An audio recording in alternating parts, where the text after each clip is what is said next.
Begin by simply listening. Slow down. Feed yourself peaceful today. Greetings, children. It is I, your obedient servant, Sebastian St. Seraphim, psychic smalls. You're killing the smalls, twice. You can always call me Bennett.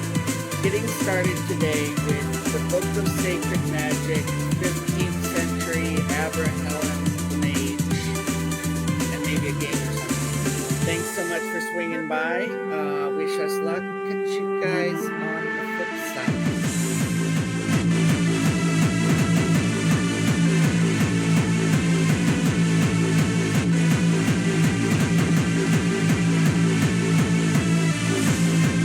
He began the foundation of the Würzburg University. The Sacred Magic of Abramelin the Mage. By Samuel Liddell McGregor Mathers.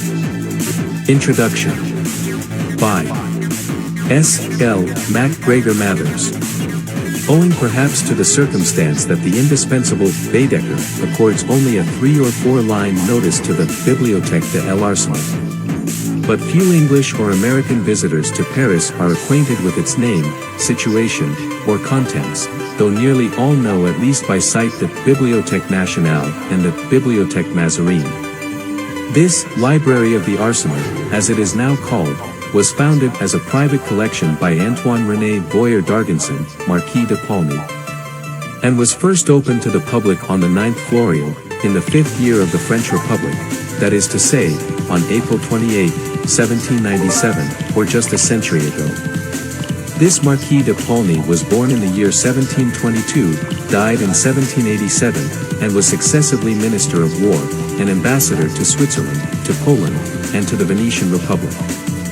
His later years were devoted to the formation of this library, said to be one of the richest private collections known.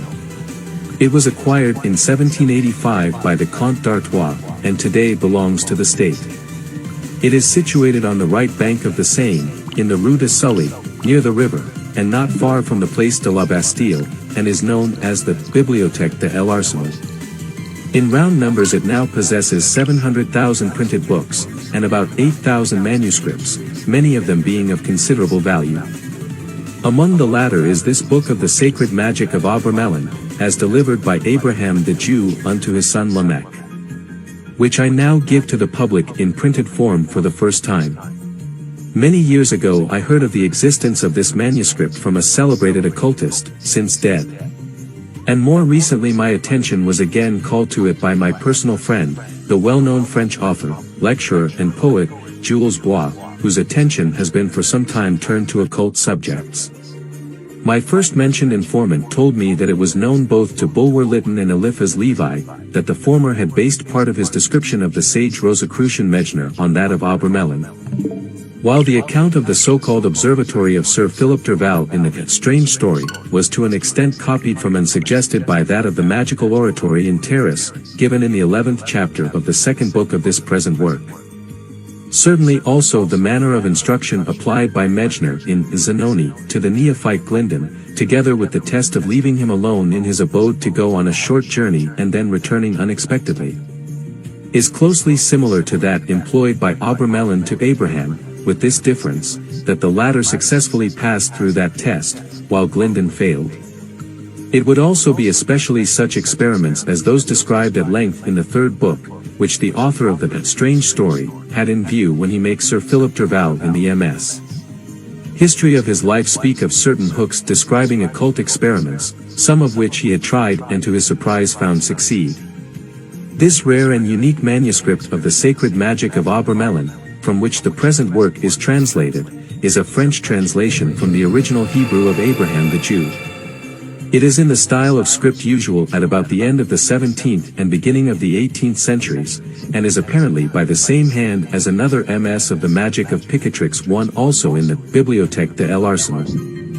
I know of no other existing copy or replica of this sacred magic of Abramelin, not even in the British Museum, whose enormous collection of occult manuscripts I have very thoroughly studied. Neither have I ever heard by traditional report of the existence of any other copy. In giving it now to the public, I feel, therefore, that I am conferring a real benefit upon English and American students of occultism, by placing within their reach for the first time a magical work of such importance from the occult standpoint. The manuscript is divided into 3 books, each with its separate title page, surrounded by an ornamental border of simple design, in red and black ink, and which is evidently not intended to be symbolical in the slightest degree, but is simply the work of a conscientious calligraphist wishing to give an appearance of cleanness and completeness to the title page. The wording of each is the same, livre premier, second or troisième, as the case may be, de la sacrée Mage que Dieu donna à Moïse, Aaron, David, Salomon et d'autres saints patriarches et prophètes que enseignent la vraie sapience divine laissée par Abraham à Lamech son fils traduit de El Hebrew 1458 inch. I give the translated title at the commencement of each of the 3 books. On the fly-leaf of the original MS is the following note in the handwriting of the end of the 18th century. This volume contains 3 books, of which here is the first. The Abraham and the Lamech, of whom there is here made question, were Jews of the 15th century, and it is well known that the Jews of that period possessing the Kabbalah of Solomon passed for being the best sorcerers and astrologers. Then follows in another and recent hand, volume composed of 3 parts. First part 102 pages. Second part 194 pages. Third part 117 pages. 413 pages. June 1883. The style of the French employed in the text of the MS is somewhat vague and obscure, 2 qualities unhappily heightened by the almost entire absence of any attempt at punctuation, and the comparative rarity of paragraphic arrangement. Even the full stop at the close of a sentence is usually omitted, neither is the commencement of a fresh one marked by a capital letter. The following example is taken from near the end of the 3rd book. C'est pourquoi la première chose que tu dois faire principalement attache esprits familiers sera de leur commander de ne t'adire jamais aucune chose d'uxmines que lorsque tu les interrogeras au moins que les soit pour t'avertir de choses que concernent ton utilité ton préjudice parce que si tu ne leur limites pas l'éparler ils t'aidera tant et de si grandes choses quils t'offusqueront l'entendement tu ne scorrois quoi tenir des ordres dans la confusion de choses ils pourroient te faire prévariquer et faire tomber dans de erreurs irréparables ne te face jamais prior en aucune chose ou tu pourras aider et secourir ton prochain et n'attends pas quil te la demande mais tâche d'escavoir fond, etc. This extract may be said to give a fair idea of the average quality of the French. The style, however, of the first book is much more colloquial than that of the second and third, it being especially addressed by Abraham to Lamech, his son, and the second person singular being employed throughout it. As some English readers may be ignorant of the fact, it is perhaps as well here to remark that in French, tu, thou, is only used between very intimate friends and relations, between husband and wife, lovers, etc. While vous, you, is the more usual mode of address to the world in general. Again, in sacred books, in prayers, etc., vous is used, where we employ thou as having a more solemn sound than tu. Hence the French verb tutoyer equals to he very familiar with, to be on extremely friendly terms with anyone, and even to be insolently familiar. This first book contains advice concerning magic, and a description of Abraham's travels and experiences, as well as a mention of the many marvelous works he had been able to accomplish by means of this system of sacred magic. The second and third books, which really contain the magic of Abramelin, and are practically based on the two MSS. Entrusted by him to Abraham, the Jew, but with additional comments by the latter, differ in style from the former, the phraseology is quaint and at times vague, and the second person plural, vous, is employed for the most part instead of tu. The work may then be thus roughly classified. First book equals advice and autobiography, both addressed by the author to his son Lamech. Second book equals general and complete description of the means of obtaining the magical powers desired. Third book equals the application of these powers to produce an immense number of magical results. Though the chapters of the second and third books have special headings in the actual text, those of the first book have none. Wherefore in the table of contents I have supplemented this defect by a careful analysis of their subject matter. This system of sacred magic Abraham acknowledges to have received from the Mage Abramelin, and claims to have himself personally and actually wrought most of the wonderful effects described in the third book, and many others besides. Who then was this Abraham the Jew? It is possible, though there is no mention of this in the MS, that he was a descendant of that Abraham the Jew who wrote the celebrated alchemical work on 21 pages of bark or papyrus, which came into the hands of Nicholas Flamel, and by whose study the latter is said eventually to have attained the possession of the Stone of the Wise. The only remains of the Church of Saint Jacques Delaware La Boucherie which exists at the present day, is the tower, which stands near the Place du Châtelet, about 10 minutes' walk from the Bibliothèque de l'Arsenal. And there is yet a street near this tower which bears the title of Rue Nicolas Flamel, so that his memory still survives in Paris, together with that of the church close to which he lived, and to which, after the attainment of the Philosopher's Stone, he and his wife Purnell caused a handsome peristyle to be erected. From his own account, the author of the present work appears to have been born in A.D. 1362, and to have written this manuscript for his son, Lamech, in 1858, being then in his 96th year. That is to say, that he was the contemporary both of Nicholas Flamel and Purnell, and also of the mystical Christian Rosenkreutz, the founder of the celebrated Rosicrucian order or fraternity in Europe. Like the latter, he appears to have been very early seized with the desire of obtaining magical knowledge. Like him and Flamel, he left his home and traveled in search of the initiated wisdom. Like them both, he returned to become a worker of wonders. At this period, it was almost universally believed that the secret knowledge was only really obtainable by those who were willing to quit their home and their country to undergo dangers and hardships in its quest. And this idea even obtains to an extent in the present day. The life of the late Madame Blavatsky is an example in point. This period in which Abraham the Jew lived was one in which magic was almost universally believed in, and in which its professors were held in honor. Faust, who was probably also a contemporary of our author, Cornelius Agrippa, Sir Michael Scott, and many others I could name, are examples of this, not to mention the celebrated Dr. Dee in a later age. The history of this latter sage, his association with Sir Edward Kelly, and the part he took in the European politics of his time are too well known to need description here.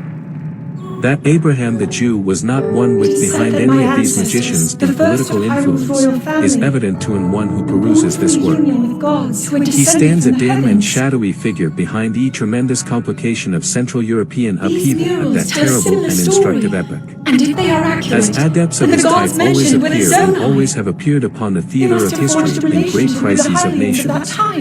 The age which could boast simultaneously three rival claimants to the direction of two of the greatest levers of the society of that era, the papacy and the Germanic Empire, when the jealousies of rival bishoprics, the overthrow of dynasties. The Roman Church, shaken to her foundations, sounded in Europe the tocsin of that fearful struggle which invariably precedes social reorganization. That wild whirlwind of national convulsion which engulfs in its vortex the civilization of a yesterday, but to prepare the reconstitution of a morrow. The enormous historical importance of such men as our author is always underrated, generally doubted. Notwithstanding that, like the writing on the wall at Belshazzar's feast, their manifestation in the political and historical arena is like the warning of a mean tekel, upwarsen, to a foolish and undiscerning world.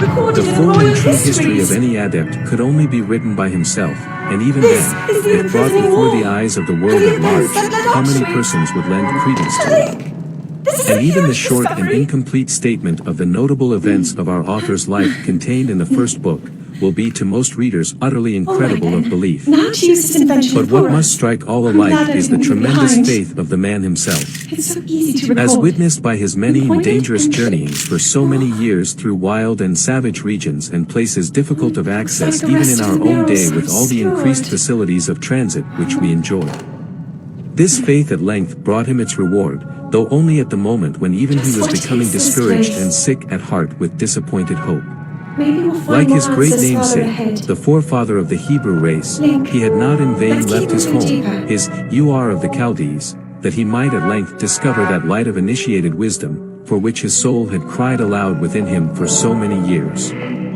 This culmination of his wanderings was his meeting with Abramelin, the Egyptian mage. From him he received that system of magical instruction and practice which forms the body of the second and third books of this work. In the manuscript original this name is spelt in several different ways. I have noted this in the text wherever it occurs. The variations are Abramelin, Abramelin, Abramelin, and Abramelin. From these I have selected the orthography Abramelin to place on the title page, and I have adhered to the same in this introduction. As far as can be gathered from the text, the chief place of residence of Abraham the Jew after his travels was Würzburg, or, as it was called in the Middle Ages, Perbipolis.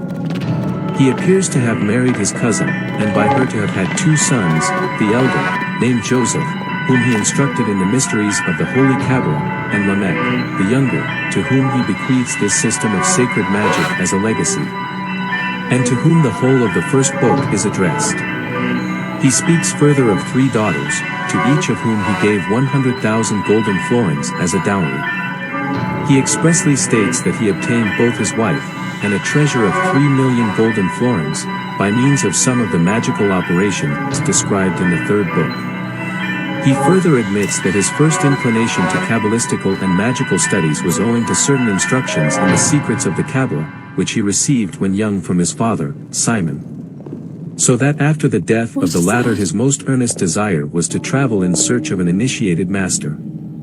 To the sincere and earnest student of occultism this work cannot fail to be of value, whether as an encouragement to that most rare and necessary quality, unshaken faith, as an aid to his discrimination between true and false systems of magic, or as presenting an assemblage of directions for the production of magical effects, which the author of the book affirms to have tried with success.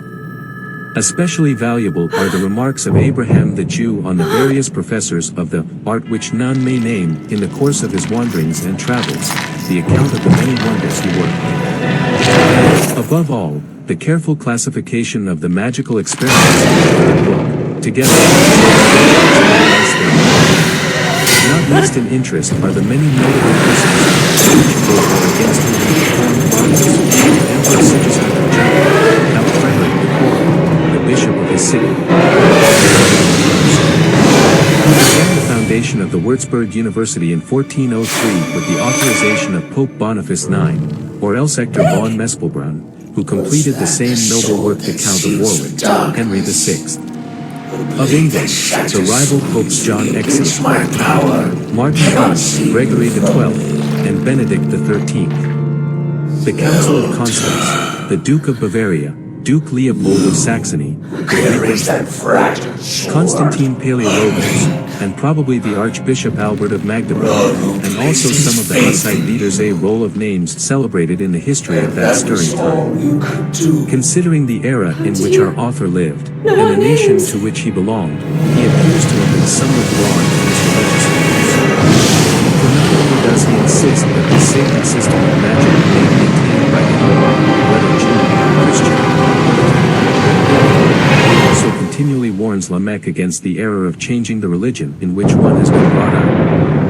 And he alleges this circumstance as the reason of the occasional failures of the magician Joseph of Paris, the only other person he mentions besides himself who was acquainted with this particular system of magic.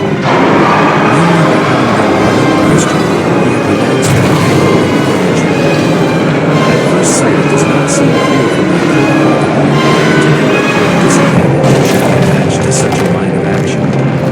But we must remember that in his age, the conversion to another religion invariably meant an absolute, solid renunciation of any truth in the religion previously professed by the convert.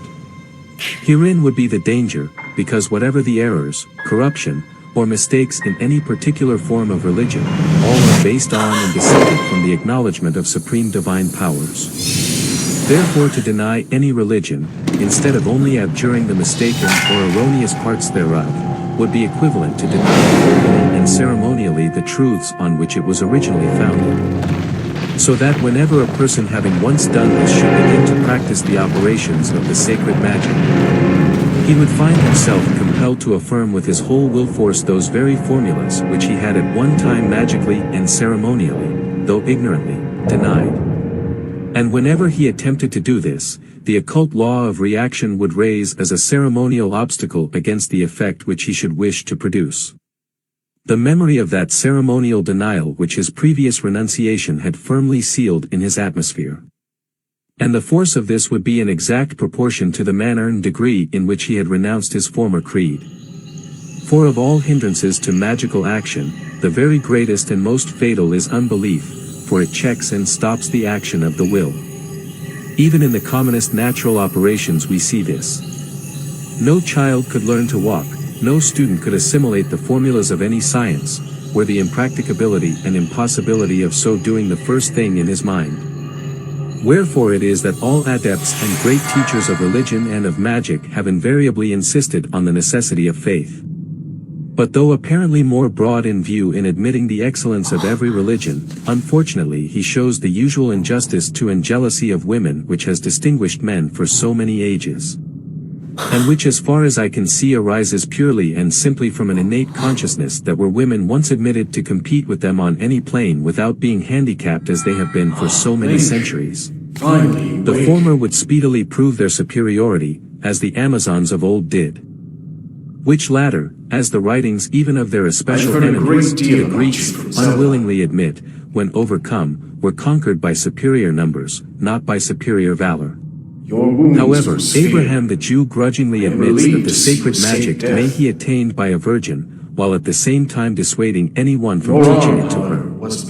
The numerous advanced female occult students of the present day are the best answer to this. But notwithstanding the forementioned shortcomings, his advice on the manner of using magical power, when acquired, to the honor of God, the welfare and relief of our neighbor, and for the benefit of the whole animate creation, is worthy of the highest respect.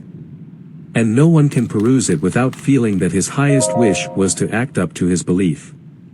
His counsel, however, of a retired life after attaining magical power by his system, I do not speak of the retirement during the 6 months' preparation for the same, is not borne out by his own account of his life, wherein we find him so constantly involved in the contests and convulsions of the time.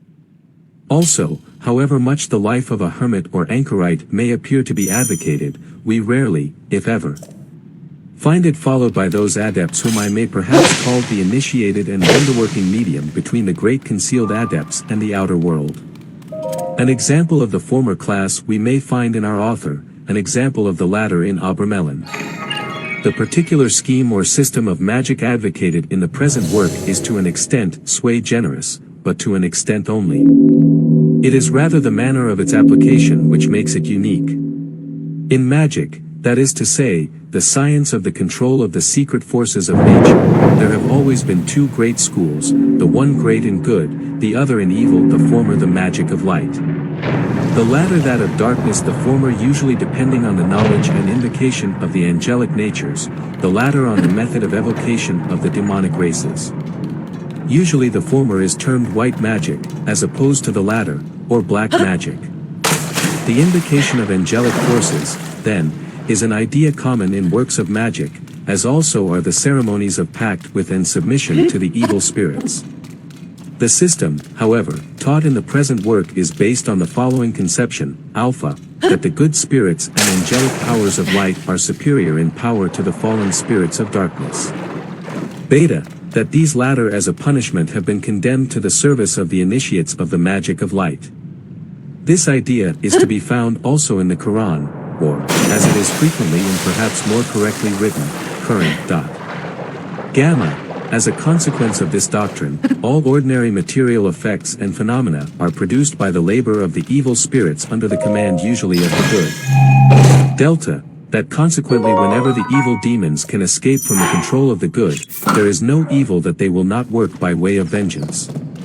Epsilon, that therefore sooner than obey man, they will try to make him their servant, by inducing him to conclude pacts and agreements with them. Zeta, that to further this project, they will use every means that offers to obsess him.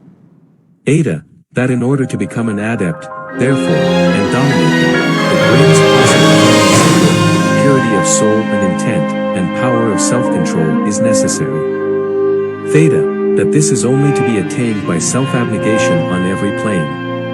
Iota, that man, therefore, is the middle nature, and natural controller of the middle nature between the angels and the demons, and that therefore to each man is attached naturally both a guardian angel and a malevolent demon. And also certain spirits that may become familiars, so that with him it rests to give the victory to the which he will. Kappa, that, therefore, in order to control and make service of the lower and evil, the knowledge of the higher and good is requisite, i.e., in the language of the theosophy of the present day, the knowledge of the higher self. From this it results that the magnum opus propounded in this work is, by purity and self-denial, to obtain the knowledge of and conversation with one's guardian angel, so that thereby and thereafter we may obtain the right of using the evil spirits for our servants in all material matters. This, then, is the system of the secret magic of Abramelin, the mage, as taught by his disciple Abraham the Jew, and elaborated down to the smallest points. Except in the professed black magic grimoires.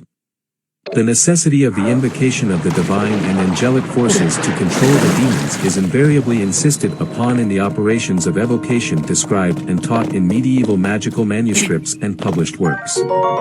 So that it is not so much, as I have before said, this circumstance, as the mode of its development by the 6 moons preparation, which is unusual. While again, the thorough and complete classification of the demons with their offices, and of the effects to be produced by their services, is not to be found elsewhere. Apart from the interest attaching to the description of his travels, the careful manner in which Abraham has made note of the various persons he had met professing to be in the possession of magical powers, what they really could do and could not do, and the reasons of the success or failure of their experiments, has a particular value of its own. The idea of the employment of a child as clairvoyant in the invocation of the guardian angel is not unusual.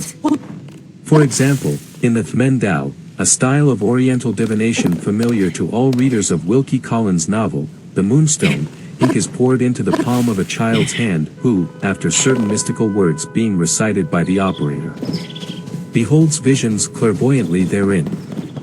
The celebrated evocation at which the great medieval sculptor, Benvenuto Cellini, is said to have assisted, also was in part worked by the aid of a child as seer. Cagliostro III also is said to have availed himself of the services of children in this particular. But for my part, one cannot understand the imperative necessity of the employment of a child in the angelic evocation, if the operator be pure in mind, and has developed the clairvoyant faculty which is latent in every human being, and which is based on the utilization of the thought vision. This thought vision is exercised almost unconsciously by everyone in thinking of either a place, person, or thing, which they know well. Immediately, coincident with the thought, the image springs before the mental sight. And it is but the conscious and voluntary development of this which is the basis of what is commonly called clairvoyance. Among the Highlanders of Scotland, the faculty, as is well known, is of common manifestation. And by the English it is usually spoken of as second sight. Unfortunately, like far too many modern occultists, Abraham the Jew shows a marked intolerance of magical systems differing from his own.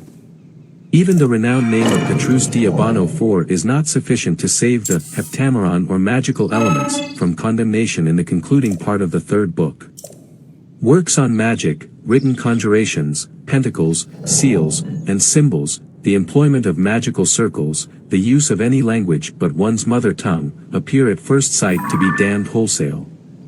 Though on a more careful examination of the text, I think we shall find that it is rather their abuse through ignorance of their meaning which he intends to decry, than their intelligent and properly regulated use.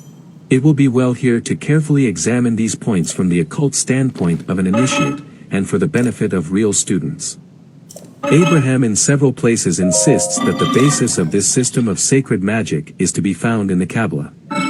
Now, he expressly states that he has instructed his eldest son, Joseph, herein as being his right by primogeniture, even as he himself had received somewhat of Kabbalistic instruction from his father, Simon. But this system magic he bequeaths to his younger son, Lamech, expressly as a species of recompense to him for not being taught the Kabbalah, his status as a younger son being apparently a serious traditional disqualification. This being so, the reason is evident why he warns Lamech against the use of certain seals, pentacles, incomprehensible words, etc. Because most of these being based on the secrets of the Kabbalah, their use by a person ignorant hereof might be excessively dangerous through the not only possible but probable perversion of the secret formulas therein contained. Any advanced student of occultism who is conversant with medieval works on magic, whether MS or printed, knows the enormous and incredible number of errors in the sigils, pentacles, and Hebrew or Chaldean names, which have arisen from ignorant transcription and reproduction. This being carried to such an extent that in some cases the use of the distorted formulas given will actually have the effect of producing the very opposite result to that expected from them. I have commented at length on this subject in my notes to the Key of Solomon, published by me a few years ago. Wherefore Abraham the Jew, it appears to me, in his anxiety to save his son from dangerous errors in magical working, has preferred to endeavor to fill him with contempt for any other systems and methods of operation than the one here laid down.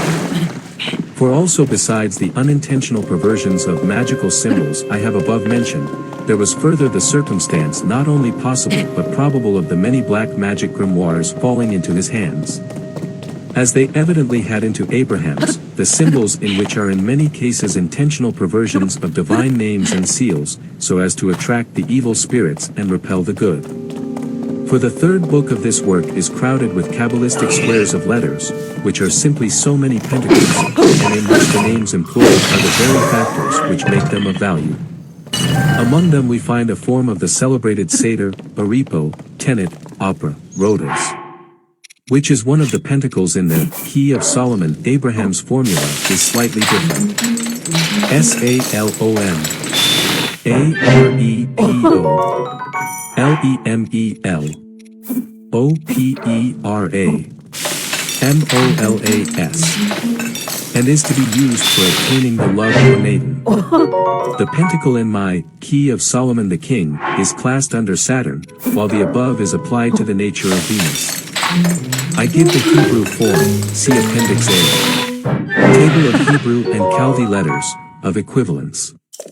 SHATHVR ARHPV THHNHTH VPHRA RETHASH, or in Latin letters.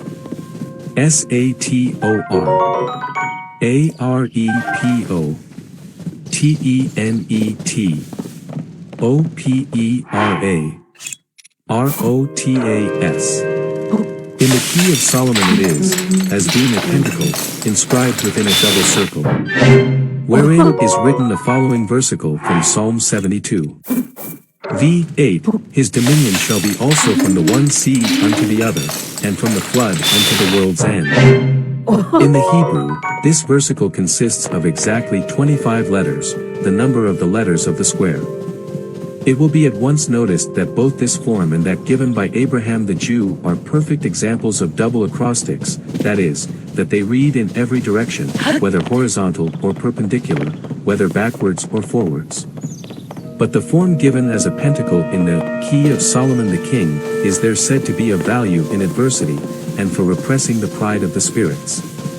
This example therefore shows clearly that it is not so much the use of symbolic pentacles that Abraham is opposed to, as their ignorant perversions and use. It is also to be observed, that while many of the symbolic squares of letters of the third book present the nature of the double acrostic, there are also many which do not. And in the case of a great number the letters do not fill up the square entirely, but are arranged somewhat in the form of a gnomon, etc. Others again leave the center part of the square blank. In Appendix C5 to the introduction I will, for the sake of comparison, give some examples of angelic invocation taken from other sources. Abraham the Jew repeatedly admits, as I have before urged, that this particular system of the sacred magic of Abramelin has its basis in the Kabbalah. It is well to examine what is here meant. The Kabbalah itself is divided into many parts. The great bulk of it is of a mystic doctrinal nature, giving the inner occult meaning to the Jewish sacred writings. Also it employs the numerical values of the Hebrew letters, to draw analogies between words, the total numerical value of whose letters is the same. This branch alone is a most complicated study, and it will be foreign to our purpose to go into it here, the more so as my work, The Kabbalah Unveiled, treats at length of all these points.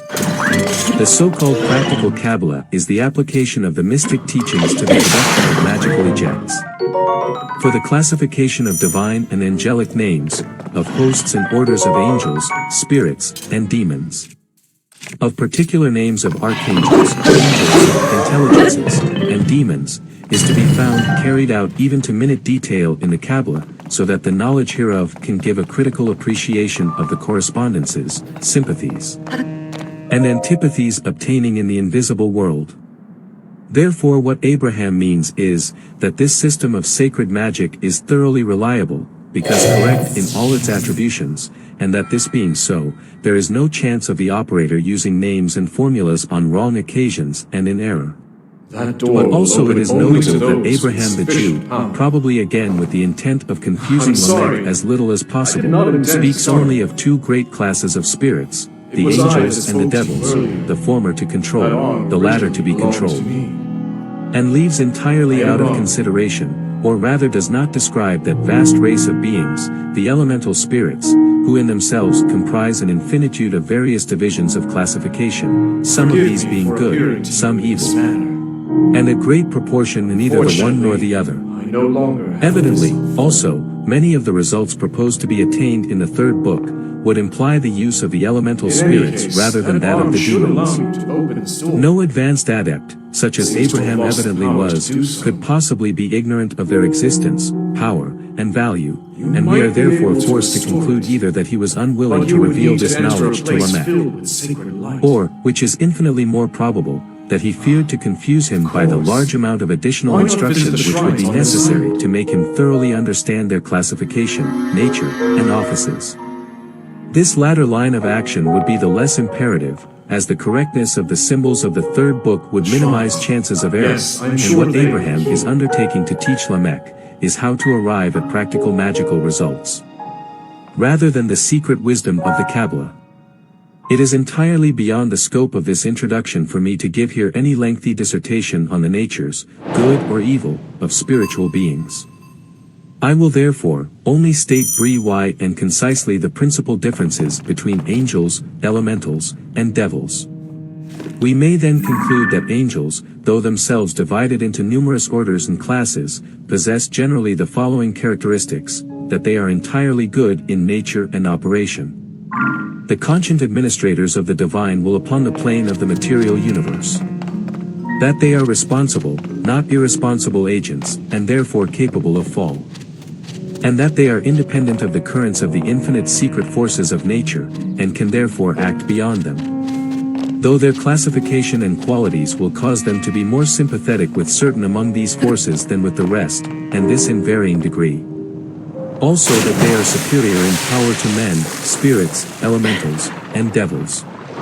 The elementals on the other hand, though consisting of an infinitude of classes, are the forces of the elements of nature, the administrators of the currents thereof. And can therefore never act beyond and independently of their own particular currents. In a sense, therefore, they are irresponsible for the action of a current as a whole, though responsible for the part thereof in which they immediately act. Therefore also they are at the same time subject to the general current of the force, wherein they live, move, and have their being, though superior to the immediate and particular part of it which they direct. Such races, superior to man in intuition, and magical powers, inferior to him in other ways, superior to him in their power in a particular current of an element, inferior to him in only partaking of the nature of that one element, are of necessity to be found constantly recurring in all the mythologies of antiquity. The dwarfs and elves of the Scandinavians, the nymphs, hamadryads, and nature spirits of the Greeks. The fairies good and bad of the legends dear to our childish days, the host of mermaids, satyrs, fauns, sylphs, and fays, the forces intended to be attracted and propitiated by the fetishes of the Negro race, are for the most part no other thing than the ill-understood manifestations of this great class, the elementals. Among these, some, as I have before observed, are good. Such are the salamanders, undines, sylphs, and gnomes, of the Rosicrucian philosophy. Many are frightfully malignant, delighting in every kind of evil, and might easily be mistaken for devils by the uninitiated, save that their power is less. A great proportion are neither good nor evil, irrationally working neither, just as a monkey or a parrot might act. In fact, such closely resemble animals in their nature, and especially combinations of animals, in which forms distorted and mingled, would lie their symbolic manifestation. Another very large class, would not act irrationally in this manner, but with intent, only always following the predominant force either good or evil in their then entourage. A spirit of this kind, for example, attracted into an assembly of good persons would endeavor to excite their ideas towards good. Attracted among evil-minded persons would incite them mentally to crime. Among how many criminals is not their only excuse that they thought they kept hearing something telling them to commit the crime? Yet these suggestions would not always arise from elementals alone, but frequently from the depraved astral remnants of deceased evil persons. Devils, on the other hand, are far more powerful than elementals, but their action for evil is parallel to that of the good angels for good. And their malignancy is far more terrible than that of the evil elementals, for not being, like them, subjected to the limits of a certain current, their sphere of operation extends over a far greater area. While the evil they commit is never irrational or mechanical, but worked with full consciousness and intent. I do not agree entirely with the manner of behavior advised by Abraham towards the spirits. On the contrary, the true initiates have always maintained that the very greatest courtesy should be manifested by the exorciser, and that it is only when they are obstinate and recalcitrant that severe measures should be resorted to. And that even with the devils we should not reproach them for their condition, seeing that a contrary line of action is certain to lead the magician into error. But, perhaps, Abraham has rather intended to warn Lamech against the danger of yielding to them in an exorcism even in the slightest degree. The word demon is evidently employed in this work almost as a synonym of devil. But, as most educated people are aware, it is derived from the Greek daimon, which anciently simply meant any spirit, good or bad. A work filled with suggestive magical references is the well-known Arabian Nights, and it is interesting to notice the number of directions in the third book of this work for producing similar effects to those there celebrated. For example, the 9th chapter of the 3rd book gives the symbols to be employed for changing human beings into animals, one of the commonest incidents in the Arabian Nights, as in the story of the first old man and the hind. That of the 3 calendars and the 5 ladies of Baghdad, that of Bedr and Jauher, etc. etc., as distinct from the voluntary transformation of the magician into another form, as exemplified in the story of the 2nd calendar, the symbols for which are given in the 21st chapter of our 3rd book. Again, these chapters will recall to many of my readers the extraordinary magical effects which Faust is said to have produced, who, by the way, as I have before remarked, was in all probability contemporary with Abraham the Jew. But the mode of their production as given in this work is not the black magic of pact and devil worship, against which our author so constantly inveighs, but instead a system of Kabbalistic magic. Similar to that of the Key of Solomon the King, and the Clavicles of Rabbi Solomon, though differing in the circumstance of the prior invocation of the guardian angel once for all. While in the works I have just mentioned, the angels are invoked in each evocation by means of the magical circle. Such works as these, then, and their like, it could not be the intention of Abraham to decry, seeing that like his system they are founded on the secret knowledge of the Kabbalah. As this in its turn was derived from that mighty scheme of ancient wisdom, the initiated magic of Egypt. For to any deep student at the same time of the Kabbalah and of modern Egyptology, the root and origin of the former is evidently to be sought in that country of mysteries. The home of the gods whose symbols and classification form so conspicuous a part of the sacred rites. And from which even to the present day, so many recipes of magic have descended. For we must make a very careful distinction between the really ancient Egyptian magic, and the Arabian ideas and traditions prevailing in Egypt in recent times. I think it is the learned Lenormand who points out in his work on Chaldean magic, that the great difference between this and the Egyptian was that the magician of the former school indeed invoked the spirits, but that the latter allied himself with and took upon himself the characters and names of the gods to command the spirits by, in his exorcism. Which latter mode of working would not only imply on his part a critical knowledge of the nature and power of the gods, but also the affirmation of his reliance upon them, and his appeal to them for aid to control the forces evoked. In other words, the most profound system of white magic which it is possible to conceive. The next point worthy of notice is what Abraham urges regarding the preferability of employing one's mother tongue both in prayer and evocation. His chief reason being the absolute necessity of comprehending utterly and thoroughly with the whole soul and heart that which the lips are formulating. While fully admitting the necessity of this, I yet wish to state some reasons in favor of the employment of a language other than one's own. Chief, and first, that it aids the mind to conceive the higher aspect of the operation. When a different language and one looked upon as sacred is employed, and the phrases in which do not therefore suggest matters of ordinary life. Next, that Hebrew, Chaldee, Egyptian, Greek, Latin, etc. if properly pronounced are more sonorous in vibration than most modern languages, and from that circumstance can suggest greater solemnity. Also that the farther a magical operation is removed from the commonplace, the better. But I perfectly agree with Abraham, that it is before all things imperative that the operator should thoroughly comprehend the import of his prayer or conjuration. Furthermore, the words in these ancient languages imply formulas of correspondences, with more ease than those of the modern ones. Pentacles and symbols are valuable as an equilibrated and fitting basis for the reception of magical force. But unless the operator can really attract that force to them, they are nothing but so many dead, and to him worthless, diagrams. But used by the initiate who fully comprehends their meaning, they become to him a powerful protection and aid, seconding and focusing the workings of his will. At the risk of repeating what I have elsewhere said, I must caution the occult student against forming a mistaken judgment from what Abraham the Jew says regarding the use of magic circles and of licensing the spirits to depart. It is true that in the convocation of the spirits as laid down by him, it is not necessary to form a magic circle for defense and protection. But why? Because the whole group of the bedchamber, oratory, and terrace are consecrated by the preparatory ceremonies of the previous 6 moons. So that the whole place is protected, and the magician is, as it were, residing constantly within a magic circle.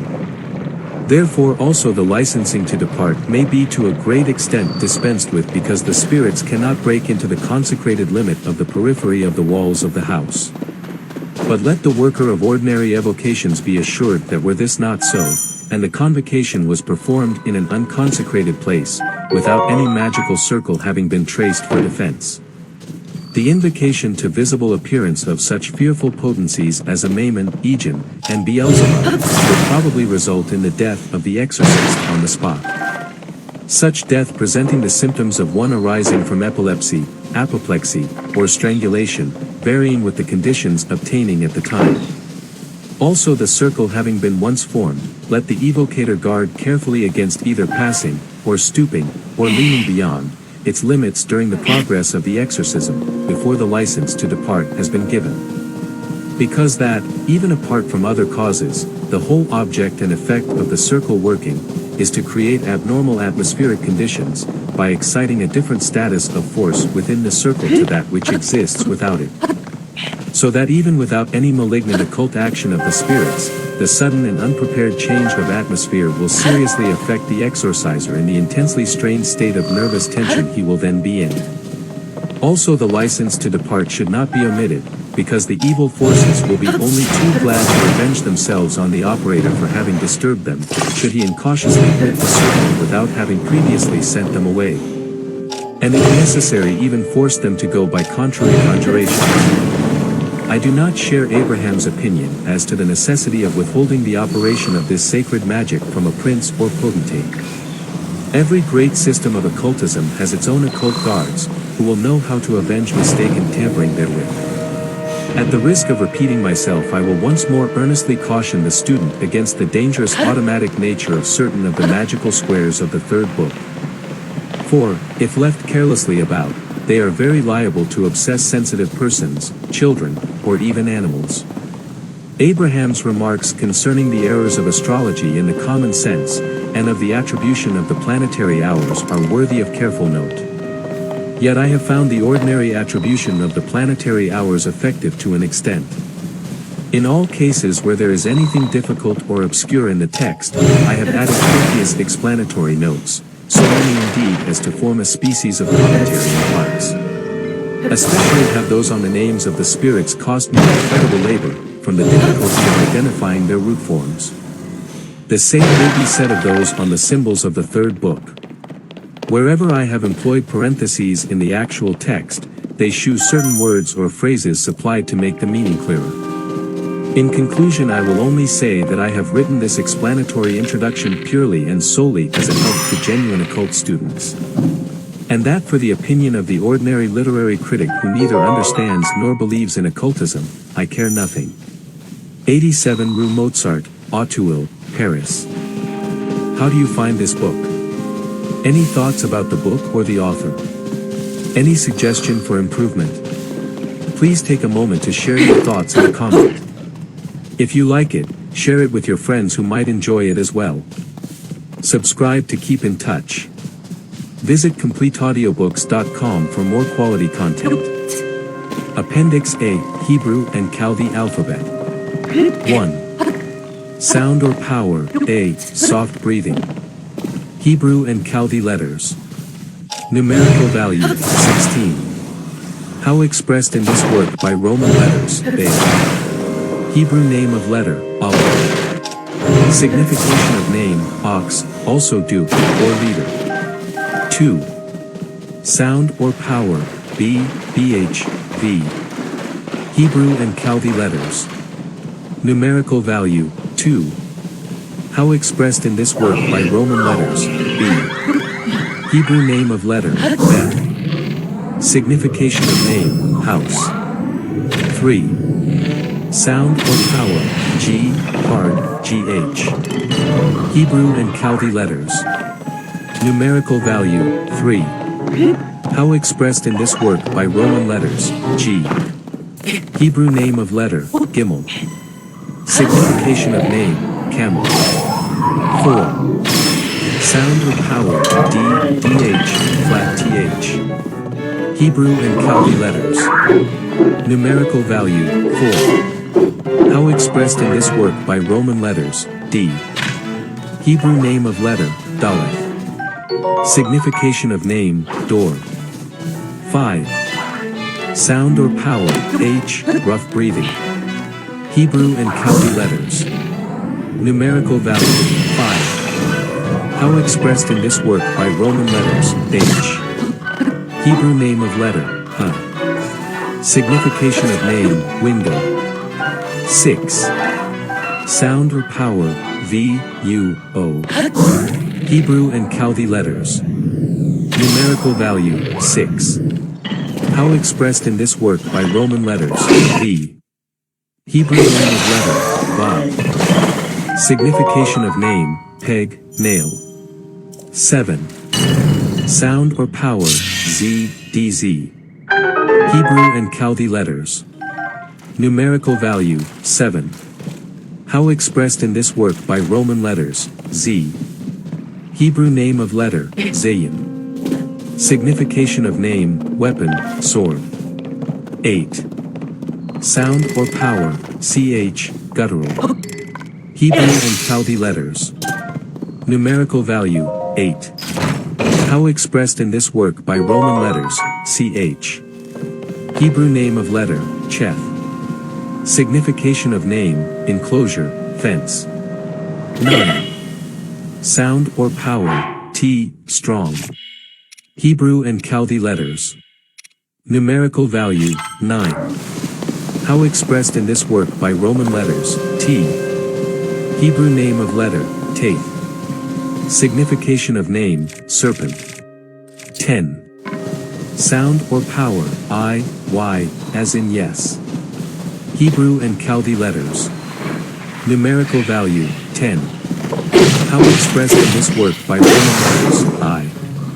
Hebrew name of letter, Yod. Signification of name, hand. 11. Sound or power, K, KH. Hebrew and Chaldee letters, final equals. Numerical value, 20 final equals 500. How expressed in this work by Roman letters, K. Hebrew name of letter, Kof. Signification of name, palm of the hand. 12. Sound or power, L. Hebrew and Chaldee letters. Numerical value, 30. How expressed in this work by Roman letters, L.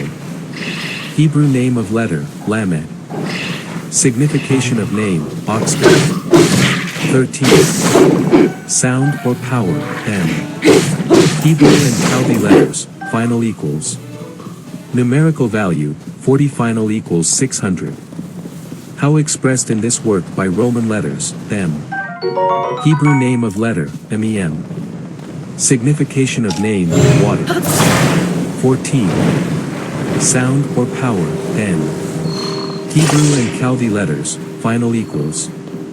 Numerical value, 50 final equals 700. How expressed in this work by Roman letters, N. Hebrew name of letter, Nun. Signification of name, fish. 15. Sound or power, Des. Hebrew and Chaldee letters. Numerical value, 60.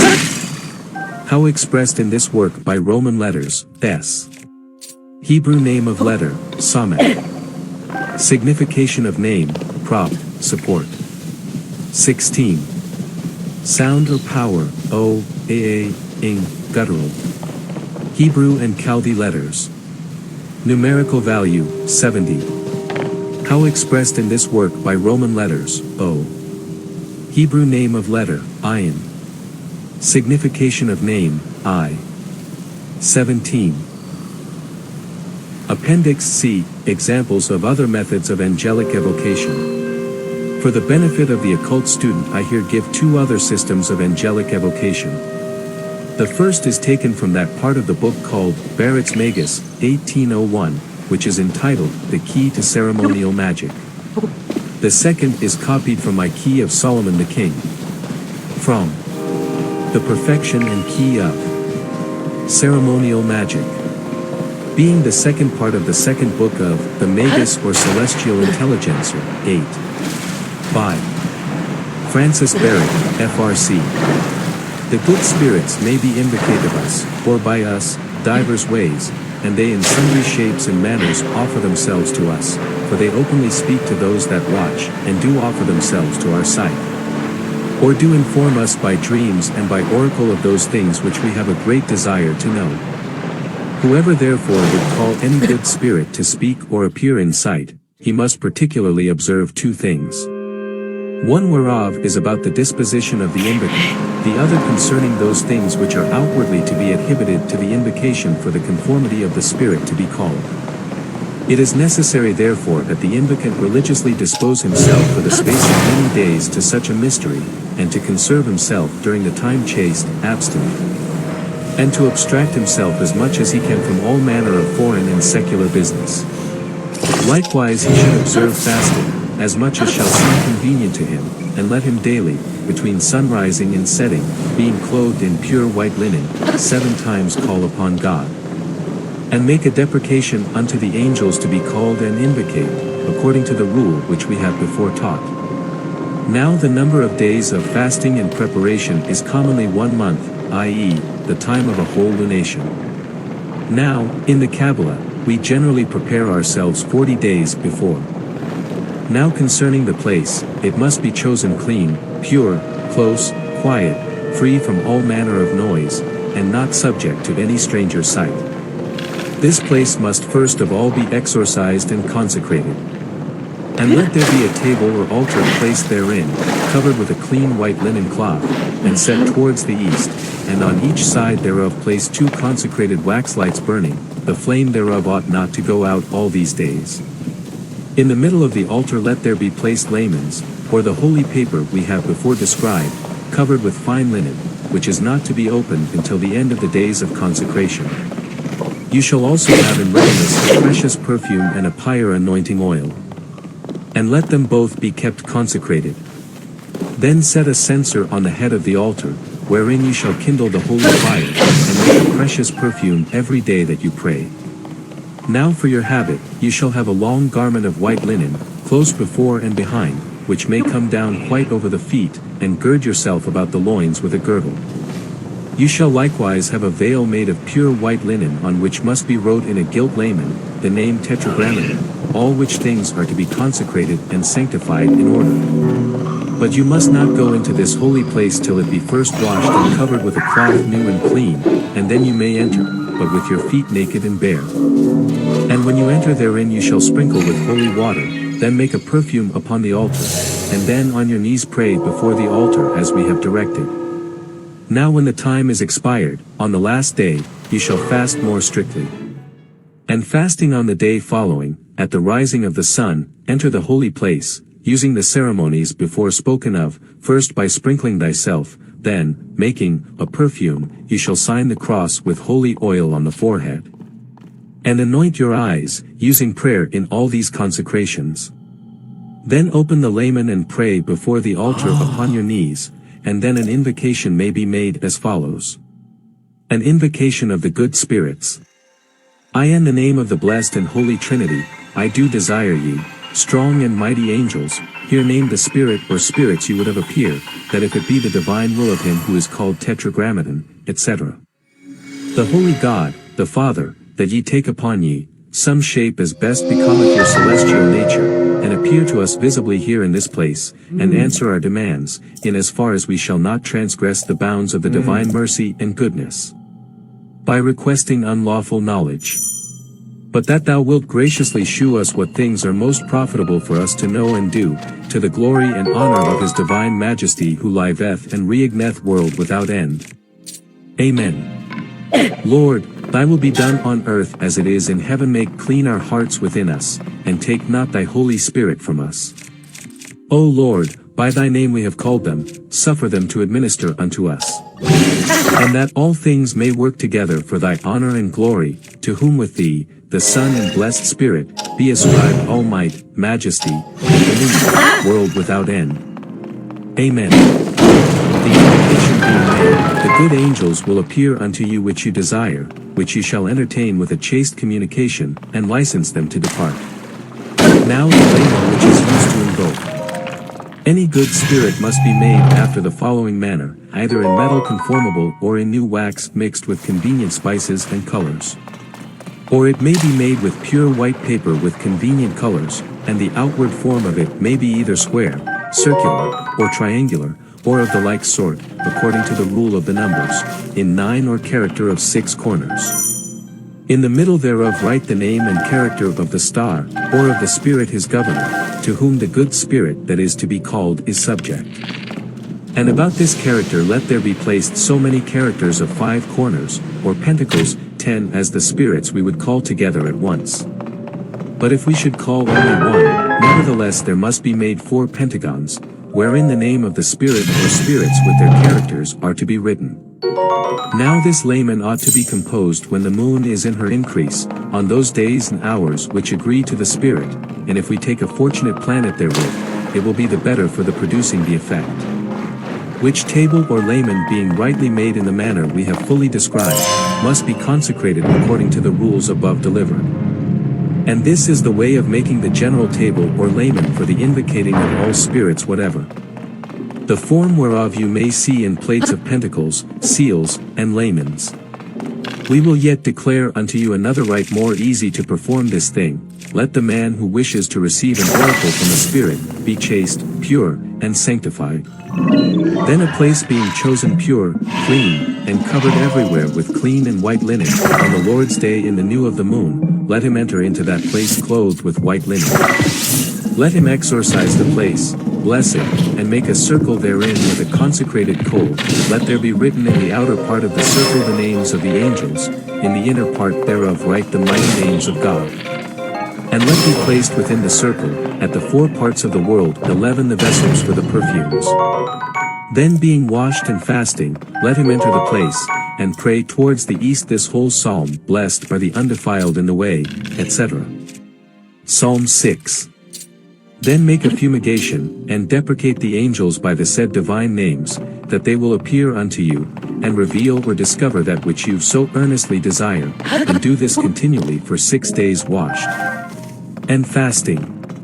On the 7th day being washed and fasting, enter the circle, perfume it, and anoint thyself with holy oil upon the forehead, eyes, and in the palms of both hands, and upon the feet, then with bended knees, say the psalm aforesaid. With divine and angelical names. Which being said, arise, and walk round the circle from east to west, until thou shalt be wearied with a giddiness of thy head and brain, then straightway fall down in the circle, where thou mayest rest. And thou wilt be wrapped up in an ecstasy, and a spirit will appear and inform thee of all things necessary to be known. We must observe also, that in the circle there ought to be 4 holy God. I the minister and faithful servant of the Most High conjure ye, let God himself, the existence of existences, conjure ye to come and be present at this operation. I the servant of God, most humbly entreat ye.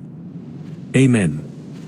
After which thou shalt incense it with the incense proper to the planet and the day, and thou shalt replace the book on the aforesaid table, taking heed that the fire of the lamp be kept up continually during the operation, and keeping the curtains closed. Repeat the same ceremony for 7 days, beginning with Saturday, and perfuming the book each day with the incense proper to the planet ruling the day and hour, and taking heed that the lamp shall burn both day and night. After the which thou shalt shut up the book in a small drawer under the table, made expressly for it, until thou shalt have occasion to use it. And every time that thou wishest to use it, clothe thyself with thy vestments, kindle the lamp, and repeat upon thy knees the aforesaid prayer, Adonai, Elohim, etc. It is necessary also in the consecration of the book, to summon all the angels whose names are written therein in the form of litanies, the which thou shalt do with devotion. And even if the angels and spirits appear not in the consecration of the book, be not thou astonished thereat, seeing that they are of a pure nature, and consequently have much difficulty in familiarizing themselves with men who are inconstant and impure, but the ceremonies and characters being correctly carried out, devoutly, and with perseverance, they will be constrained to come. And it will at length happen that at thy first invocation thou wilt be able to see and communicate with them. But I advise thee to undertake nothing unclean or impure, for then thy importunity, far from attracting them will only serve to chase them from thee, and it will be thereafter exceedingly difficult for thee to attract them for use for pure ends. The first book. Prologue. Although this first book serveth rather for prologue than for the actual years to acquire this divine and sacred magic, nevertheless, O Lamech, my son, thou wilt therein find certain examples and other matters 12 which will be none the less useful and profitable unto thee than the precepts and dogmas which I shall give thee in the second and third books. Wherefore thou shalt not neglect the study of this first book, which shall serve thee for an introduction 13 unto the veritable and sacred magic, and unto the practice of that which I, Abraham, the son of Simon, have learned, in part from my father, and in part also from other wise and faithful men, and which I have found true and real, having submitted it unto proof and experiment. And having written this with mine own hand, I have placed it within this casket, and locked it up, as a most precious treasure. In order that when thou hast arrived at a proper age thou mayest be able to admire, to consider, and to enjoy the marvels of the Lord. As well as thine elder brother Joseph, who, as the firstborn, hath received from me the holy tradition of the Kabbalah. 14. I. Lamech, if thou wishest to know the reason wherefore I give unto thee this book, it is that if thou considerest thy condition, which is that of being a last-born son, thou shalt know wherefore it appertaineth unto thee. And I should commit a great error should I deprive thee of that grace which God hath given unto me with so much profusion and liberality. I will then make every effort to avoid and to fly prolixity of words in this first book. Having alone in view the ancientness of this venerable and indubitable science, and seeing that truth hath no need of enlightenment and of exposition, she being simple and right. Be thou only obedient unto all that I shall say unto thee, contenting thyself with the simplicity thereof. Be thou good and upright. 15 And thou shalt acquire more wealth than I could know how to promise unto thee. May the only and most holy God grant unto all the grace necessary to be able to comprehend and penetrate the high mysteries of the Kabbalah and of the law, but they should content themselves with that which the Lord accordeth unto them. Seeing that if against his divine will they wish to fly yet higher, even as did Lucifer, this will but procure for them a most shameful and fatal fall. Therefore it is necessary to be extremely prudent, and to consider the intention which I have had in describing this method of operation. Because in consideration of thy great youth I attempt no other thing but to excite thee unto the research of this sacred magic. But the manner of acquiring the same will come later, in all its perfection, and in its proper time. For it will be taught thee by better masters than I, that is to say, by those same holy angels of God. No man is born into the world a master, and for that reason are we obliged to learn. He who applieth himself thereunto, and studieth, learneth. And a man can have no more shameful and evil title 16 than that of being an ignorant person. 2. Therefore do I confess, that I, even I also, am not born a master, neither have I invented this science of my own proper genius, but I have learned it from others in the manner which I will hereafter tell thee, and in truth. My father, Simon, shortly before his death, gave me certain signs and instructions concerning the way in which it is necessary to acquire the holy Kabbalah. But it is however true that he did not enter into the holy mystery by the true path, and I could not know how to understand the same sufficiently and perfectly as reason demanded. My father was always contented and satisfied with such a method of understanding the same, and he sought out no further the veritable science and magical art, which I undertake to teach thee and to expound unto thee. After his death, finding myself 20 years of age, I had a very great passion to understand the true mysteries of the Lord, but of mine own strength I could not arrive at the end which I intended to attain. I learned that at Mayence there was a rabbi who was a notable sage, and the report went that he possessed and full of divine wisdom. The great desire which I had to study induced me to go to seek him in order to learn from him. But this man also had not received from the Lord the gift, and a perfect grace, because, although he forced himself to manifest unto me certain deep mysteries of the holy Kabbalah, he by no means arrived at the goal. And in his magic he did not in any way make use of the wisdom of the Lord, but instead availed himself of certain arts and superstitions of infidel and idolatrous nations, in part derived from the Egyptians. 17 Together with images of the Medes and of the Persians, with herbs of the Arabians, together with the power of the stars and constellations. And, finally, he had drawn from every people and nation, and even from the Christians, some diabolical art. And in everything the spirits blinded him to such an extent, even while obeying him in some ridiculous and inconsequent matter, that he actually believed that his blindness and error were the veritable magic. And be therefore pushed no further his research into the true and sacred magic.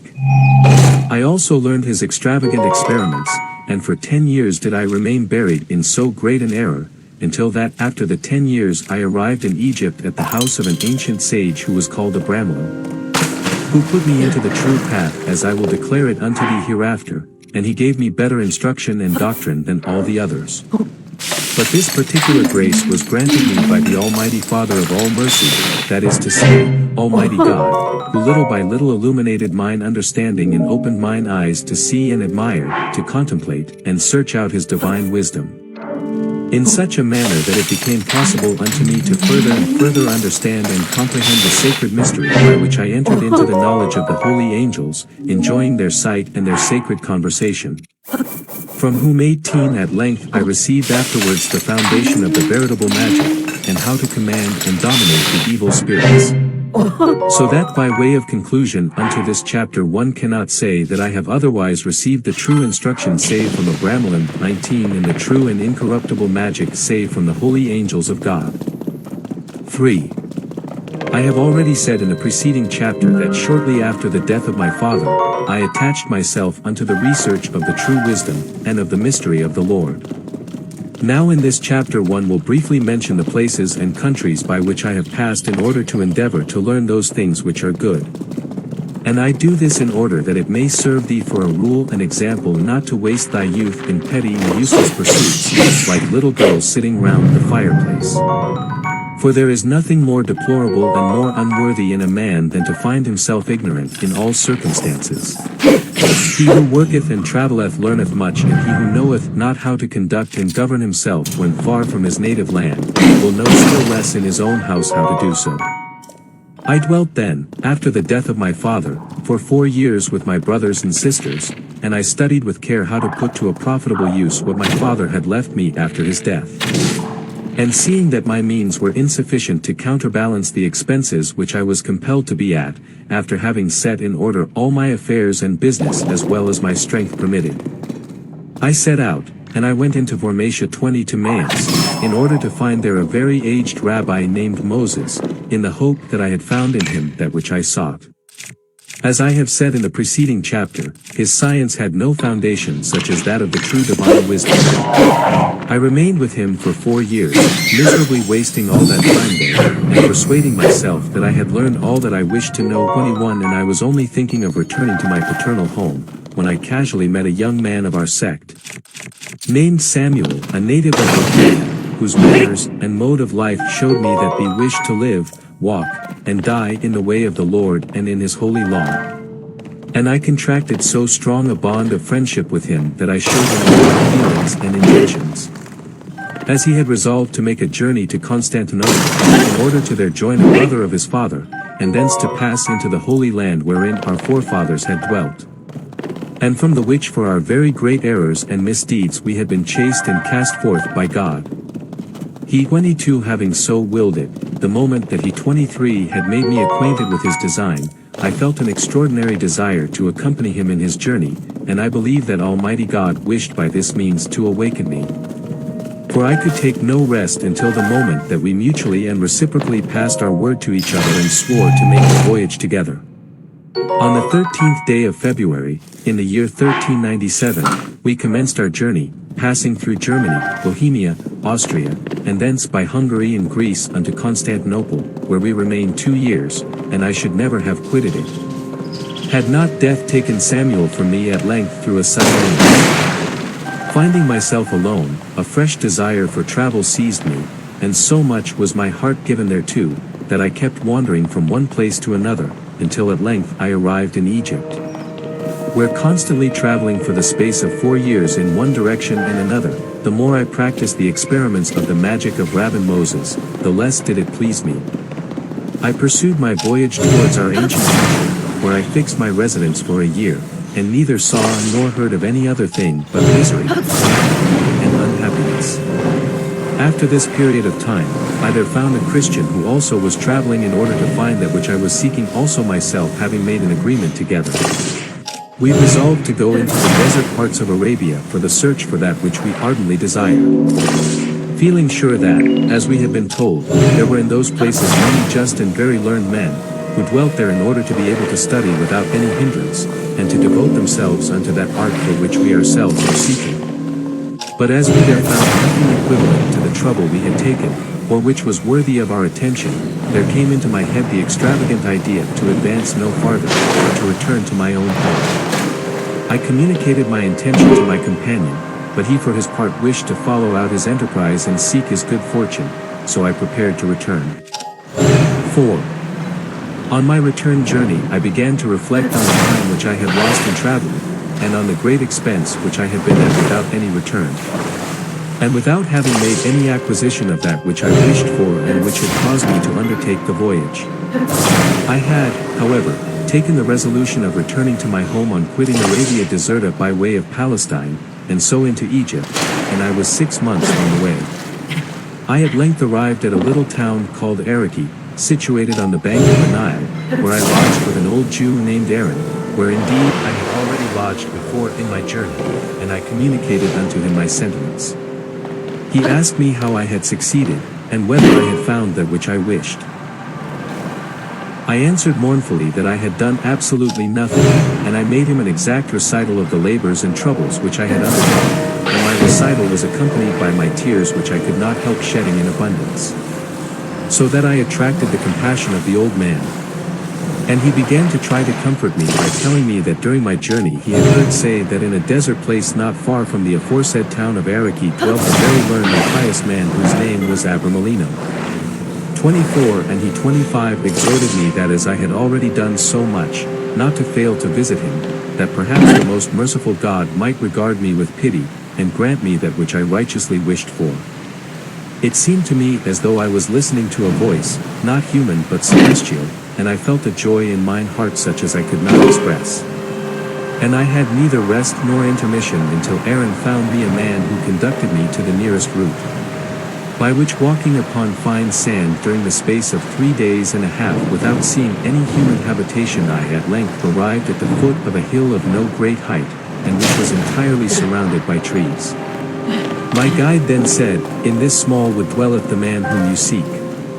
And having showed me the direction to take he wished to accompany me no further, and having taken his leave of me he returned home by the same route by which we had come, together with his mule which had served to carry our food.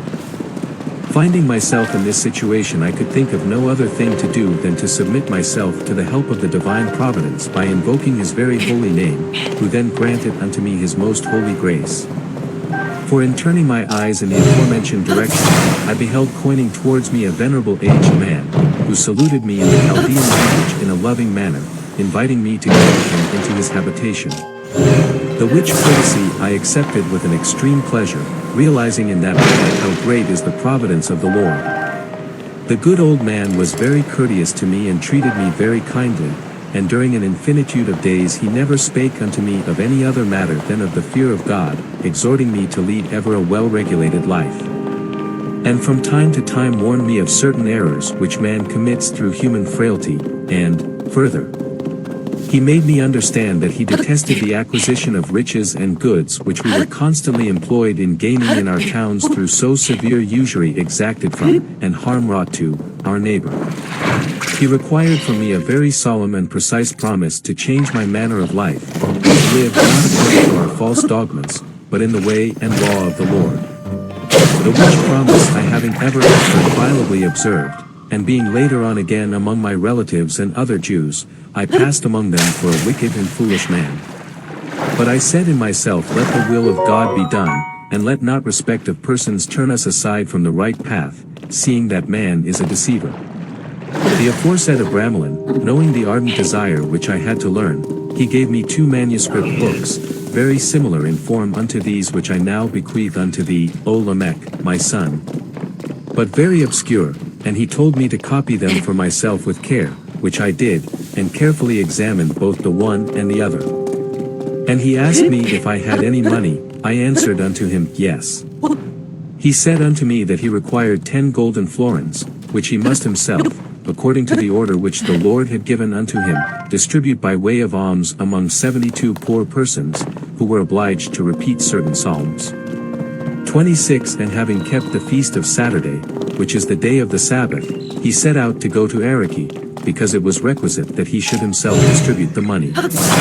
And he ordered me to fast for 3 days, that is to say, the Wednesday, Thursday, and Friday following, contenting myself with only a single repast in the day, wherein was to be neither blood nor dead things. 27 Also he commanded me to make this commencement with exactness, and not to fail in the least thing, for in order to operate well it is very necessary to begin well. And he instructed me to repeat all the 728 Psalms of David one single time in these 3 days. And not to do or practice any servile operation. The day being come he set out, and took with him the money which I had given him. I faithfully obeyed him, executing from point to point that which he had ordered me to do. His return was 15 days later, and being at last arrived he ordered me the day following, which was a Tuesday, before the rising of the sun, to make with great humility and devotion a general confession of all my life unto the Lord. With a true and firm proposal and resolution to serve and fear him otherwise than I had done in the past, and to wish to live and die in his most holy law, and in obedience unto him. I performed my confession with all the attention and exactitude necessary. It lasted until the going down of the sun. And the day following I presented myself unto Abramelin, who with a smiling countenance said unto me, It is thus I would ever have you. He then conducted me into his own apartment where I took the 2 little manuscripts which I had copied. And he asked of me whether truly, and without fear, I wished for the divine science and for the true magic. I answered unto him that it was the only end and unique motive which had induced me to undertake a so long and troublesome voyage, with the view of receiving this special grace from the Lord. And I, said Abramelin, trusting in the mercy of the Lord, I grant and accord unto thee this holy science, which thou must acquire in the manner which is prescribed unto thee in the 2 little manuscript books, without omitting the least imaginable thing of their contents. And not in any way to gloss or comment upon that which may be or may not be, seeing that the artist who hath made that work is the same God who from nothingness hath created all things. Thou shalt in no way use this sacred science to offend the great God, and to work ill unto thy neighbor. Thou shalt communicate it unto no living person whom thou dost not thoroughly know by long practice and conversation, examining well whether such a person really intendeth to work for the good or for the evil. And if thou shalt wish to grant it unto him, thou shalt well observe and punctually, the same fashion and manner, which I have made use of with thee. And if thou doest otherwise, he who shall receive it shall draw no fruit therefrom. Keep thyself as thou wouldst from a servant from selling this science, and from making merchandise of it, because the grace of the Lord is given unto us free and gratis, and we ought in no wise to sell the same. This veritable science shall remain in thee and thy generation for the space of 70-229 years, and will not remain longer in our sight. Let not thy curiosity push thee on to understand the cause of this, but think to thyself that we are so good 30 that our sect hath become insupportable not only to the whole human race, but even to God himself. I wished in receiving these 2 small manuscript books to throw myself on my knees before him, but he rebuked me, saying that we ought only to bend the knee before God. I avow that these 2 books 31 were so exactly written, that thou, O Lamech my son, mayest see them after my death, and thou shalt thus recognize how much respect I have for thee. 32. It is true that before my departure I well read and studied them, and when I found anything difficult or obscure I had recourse unto Abramelin, who with charity and patience explained it unto me. Being thoroughly instructed, I took leave of him, and having received his paternal blessing, a symbol which is not only in use among the Christians, but which was also the custom with our forefathers. I also departed, and I took the route to Constantinople, whither having arrived I fell sick, and my malady lasted for the space of 2 months.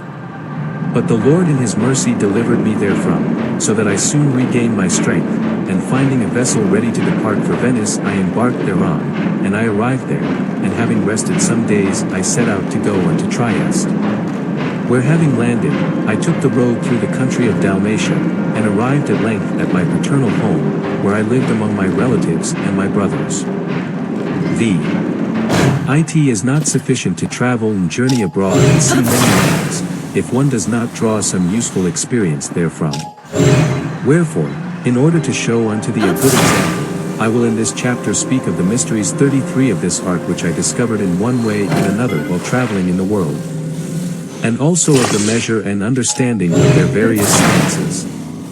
While, in the 6th chapter following, I will recount the things which I have learned and seen with some volume, and whether in actual practice I found them true or false. I have already before told you that my first master had been the Rabbin Moses at Maence, who was indeed a good man, but entirely ignorant of the true mystery and of the veritable magic. He only devoted himself to certain superstitious secrets which he had collected from various infidels, and which were full of the nonsense and foolishness of pagans and idolaters. To such an extent that the good angels and holy spirits judged him unworthy of their visits and conversation, and the evil spirits mocked him to a ridiculous extent. At times, indeed, they spake to him voluntarily and by caprice, and obeyed him in matters vile, profane, and of no account, in order the better to entrap, deceive and hinder him from searching further for the true and certain foundation of this great science. At Argentine I found a Christian called James, who was reputed as a learned and very skillful man, but his art was the art of the juggler, or cup and balls player, and not that of the magician.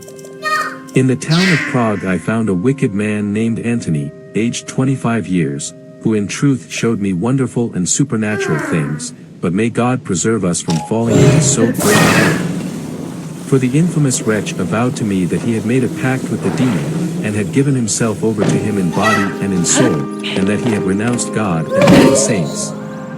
While, on the other hand, the deceitful Leviathan had promised him 40 years of life to do his pleasure. He made every effort, as he was obliged to by the pact, to persuade me and drag me to the precipice of the same error and misery. But at first I kept myself apart from him, and at last I took flight. Unto this day do they sing in the streets of the terrible end which befell him. May the Lord God of his mercy preserve us from such a misfortune. This should serve us as a mirror of warning to keep far from us all evil undertakings and pernicious curiosities. In Austria I found an infinitude, but all were either ignorant, or like unto the Bohemians. In the kingdom of Hungary I found but persons knowing neither God nor devil, and who were worse than the beasts.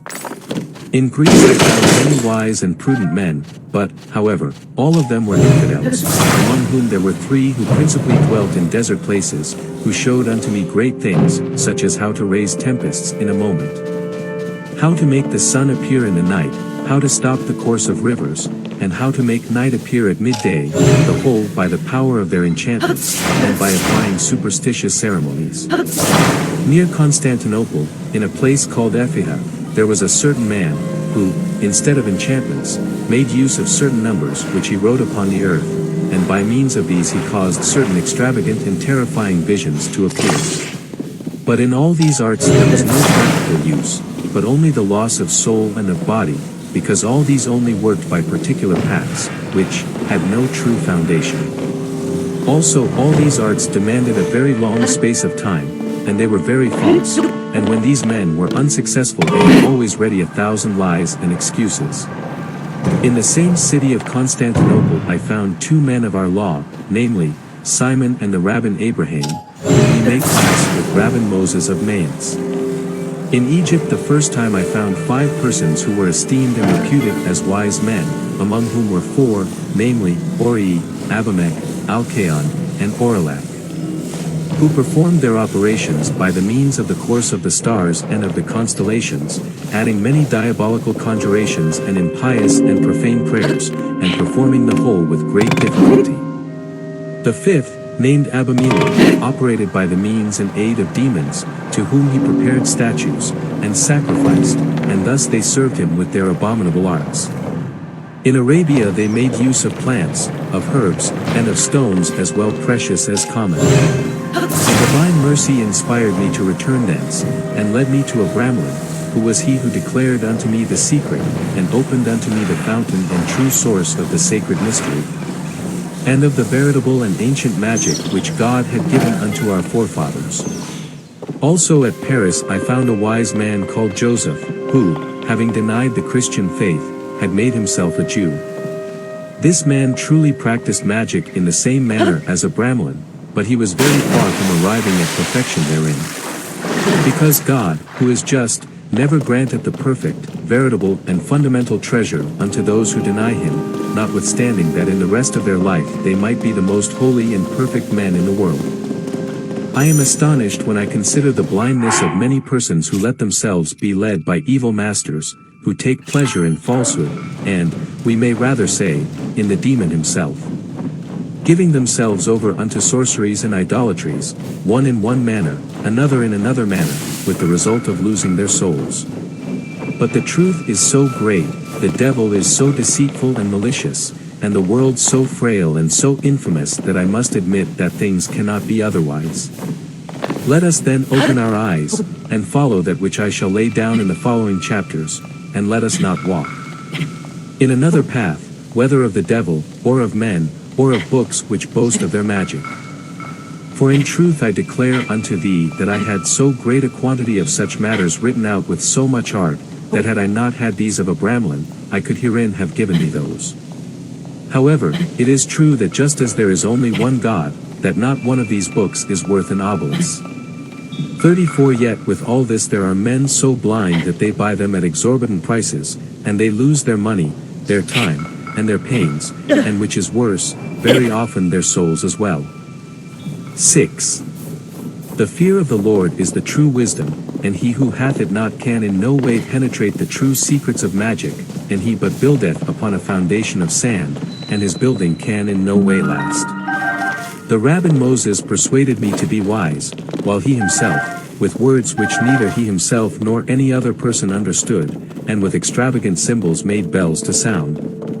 And while with execrable conjurations he made appear in glasses him who had committed a theft, and while he made a water causing an old man to appear young, and that only for the space of 2 hours and no longer. All the which things he indeed taught me, but the whole was but vanity, low curiosity, and a pure deception of the demon, leading to no useful end imaginable, and tending to the loss of the soul. And when I had the veritable knowledge of the sacred magic, I both forgot them, and banished them from mine heart. That impious Bohemian, 35 with the aid and assistance of his associate, performed astounding feats. He rendered himself invisible, he used to fly in the air, he used to enter through the keyholes into locked-up rooms, he knew our greatest secrets, and once he told them things which God alone could know. But his art cost him too dear, for the devil had made him swear in the pact that he would use all his secrets to the dishonor of God, and to the prejudice of his neighbor. Ultimately his body was found dragged through the streets, and his head without any tongue therein, lying in a drain. And this was all the profit he drew from his diabolical science and magic.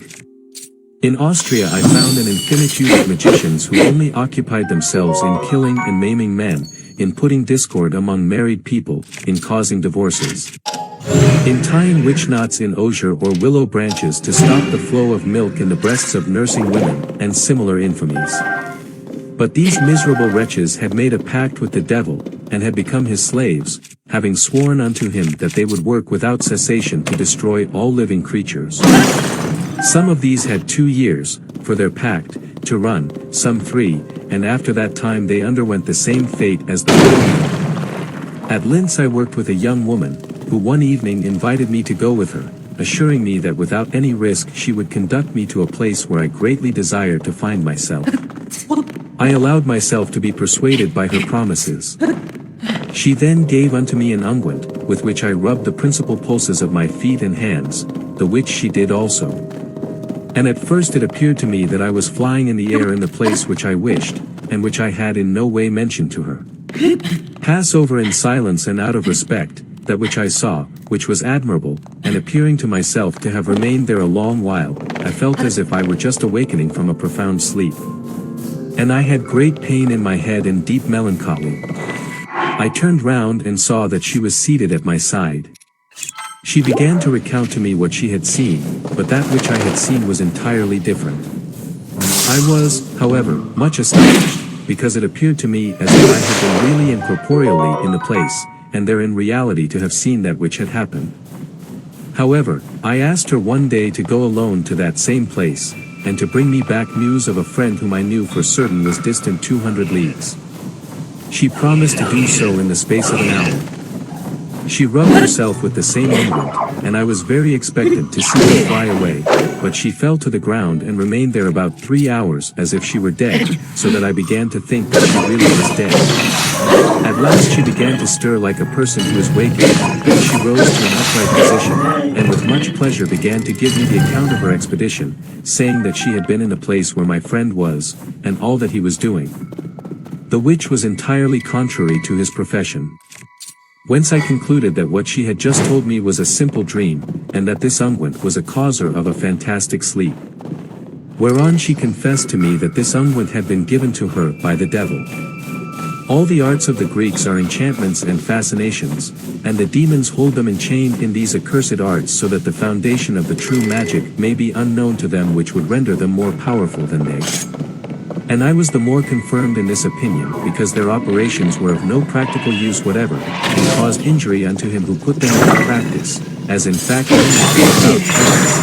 when I had the true and sacred magic. There are also many operations which they say are handed down from the ancient sibyls. There is an art called white and black, 36 another angelical, Tedin, in which I avow that I have seen orations so learned and beautiful, that had I not known the venom therein hidden, I would have given them herein. I say all this because it is very easy to him who is not constantly upon his guard to err. One old scribbler of symbols 37 gave me many enchantments which only tended to work evil. He performed other operations by means of numbers, which were all odd, and of a triple proportion, in no way similar to the other, and for proof of this, he caused by such means in my presence a very fine tree which was near my house to fall to the ground, and all the leaves and fruits were consumed in a very short time. And he told me that in numbers there was hidden a very great mystery, because that by the means of numbers one can perform all the operations for friendships, riches, honors, and all sorts of things, good and evil. And he assured me that he had tried them, but that yet some that he knew to be very true had not yet succeeded with him. With regard to this particular, I found out the reason through the wise Abramelin, who told me that this came and depended from a divine ministry, that is to say, from the Kabbalah, and that without that, one could not succeed. All these things have I beheld, and many others, and those who possessed these secrets gave them to me out of friendship. I burned these recipes afterwards in the house of Abramelin, they being absolutely things very far removed from the will of God, and contrary to the charity which we owe unto our neighbor. Every learned and prudent man may fall if he be not defended and guided by the angel of the Lord, who aided me, and prevented me from falling into such a state of wretchedness, and who led me undeserving from the mire of darkness into the light of the truth. I have known and felt the effects of the goodness of the wise Abramelin 38, who of his own free will, and before I had asked him so to do, accepted me for his disciple.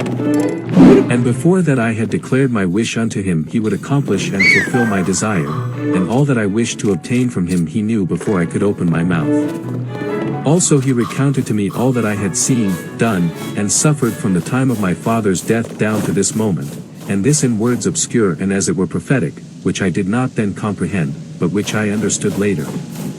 He told me many things touching my good fortune, but, which was the principal thing, he discovered to me the source of the veritable Kabbalah, the which according to our custom, I have in turn communicated unto thine elder brother Joseph.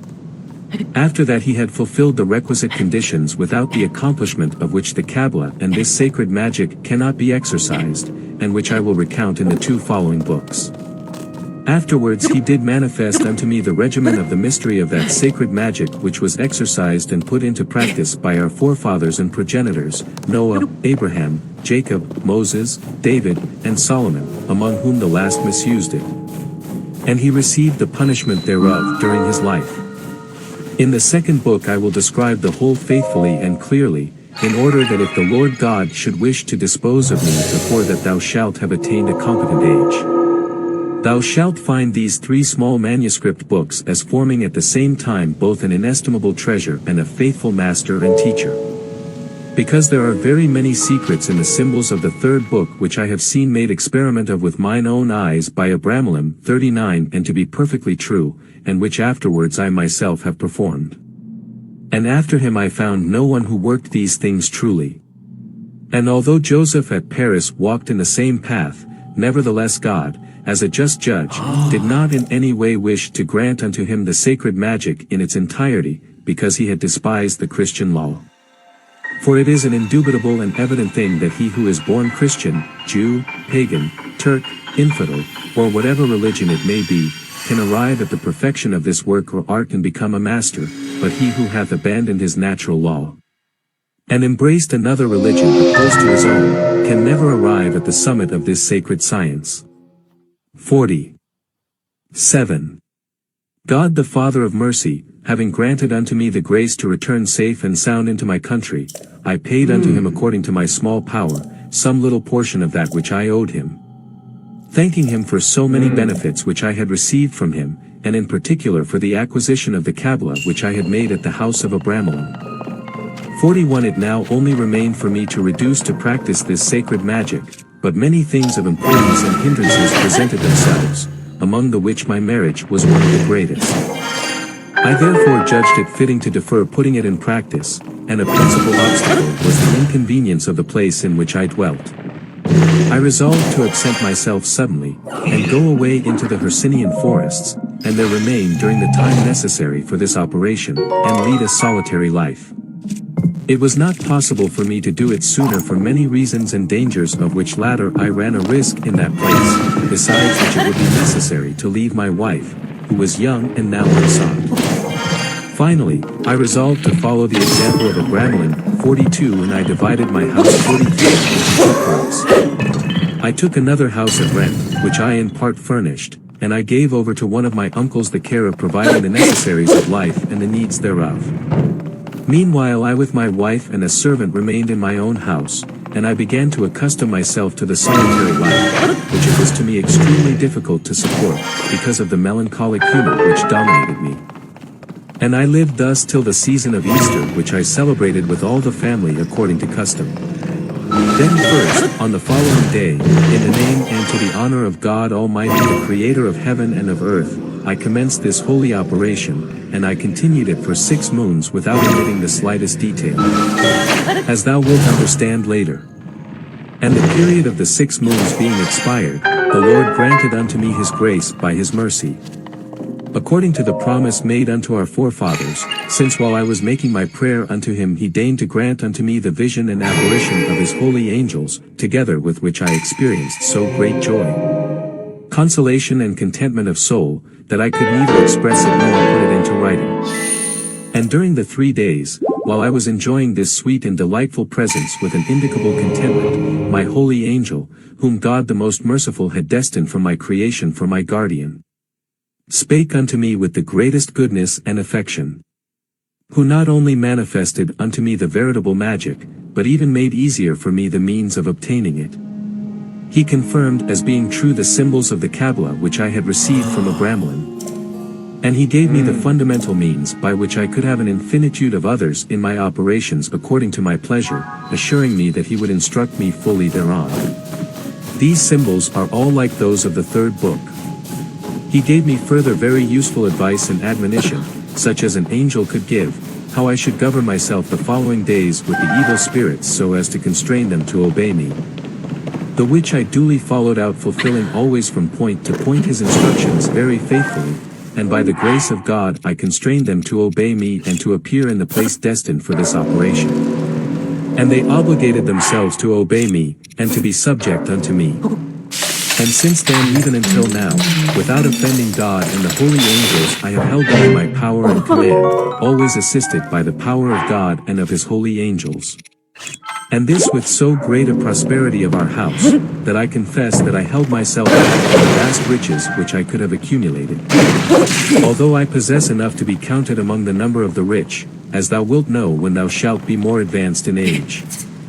May the grace of the Lord, and the defense and protection of his holy angels never then depart from me, Abraham, nor from my 2 sons Joseph and Lamech, nor from all those who by your means and by the will of God, shall receive this operation. So be it. 8.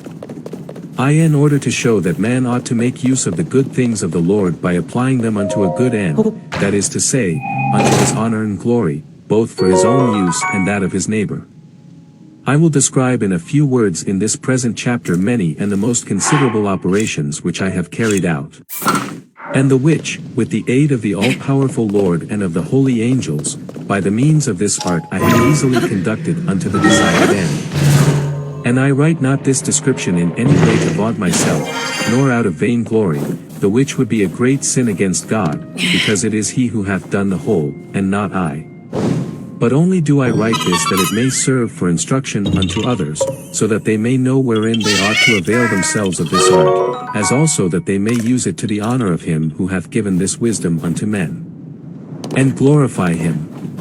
And in order that each one may know how great and inexhaustible are the treasures of the Lord, and render unto him particular thanks for so precious a gift.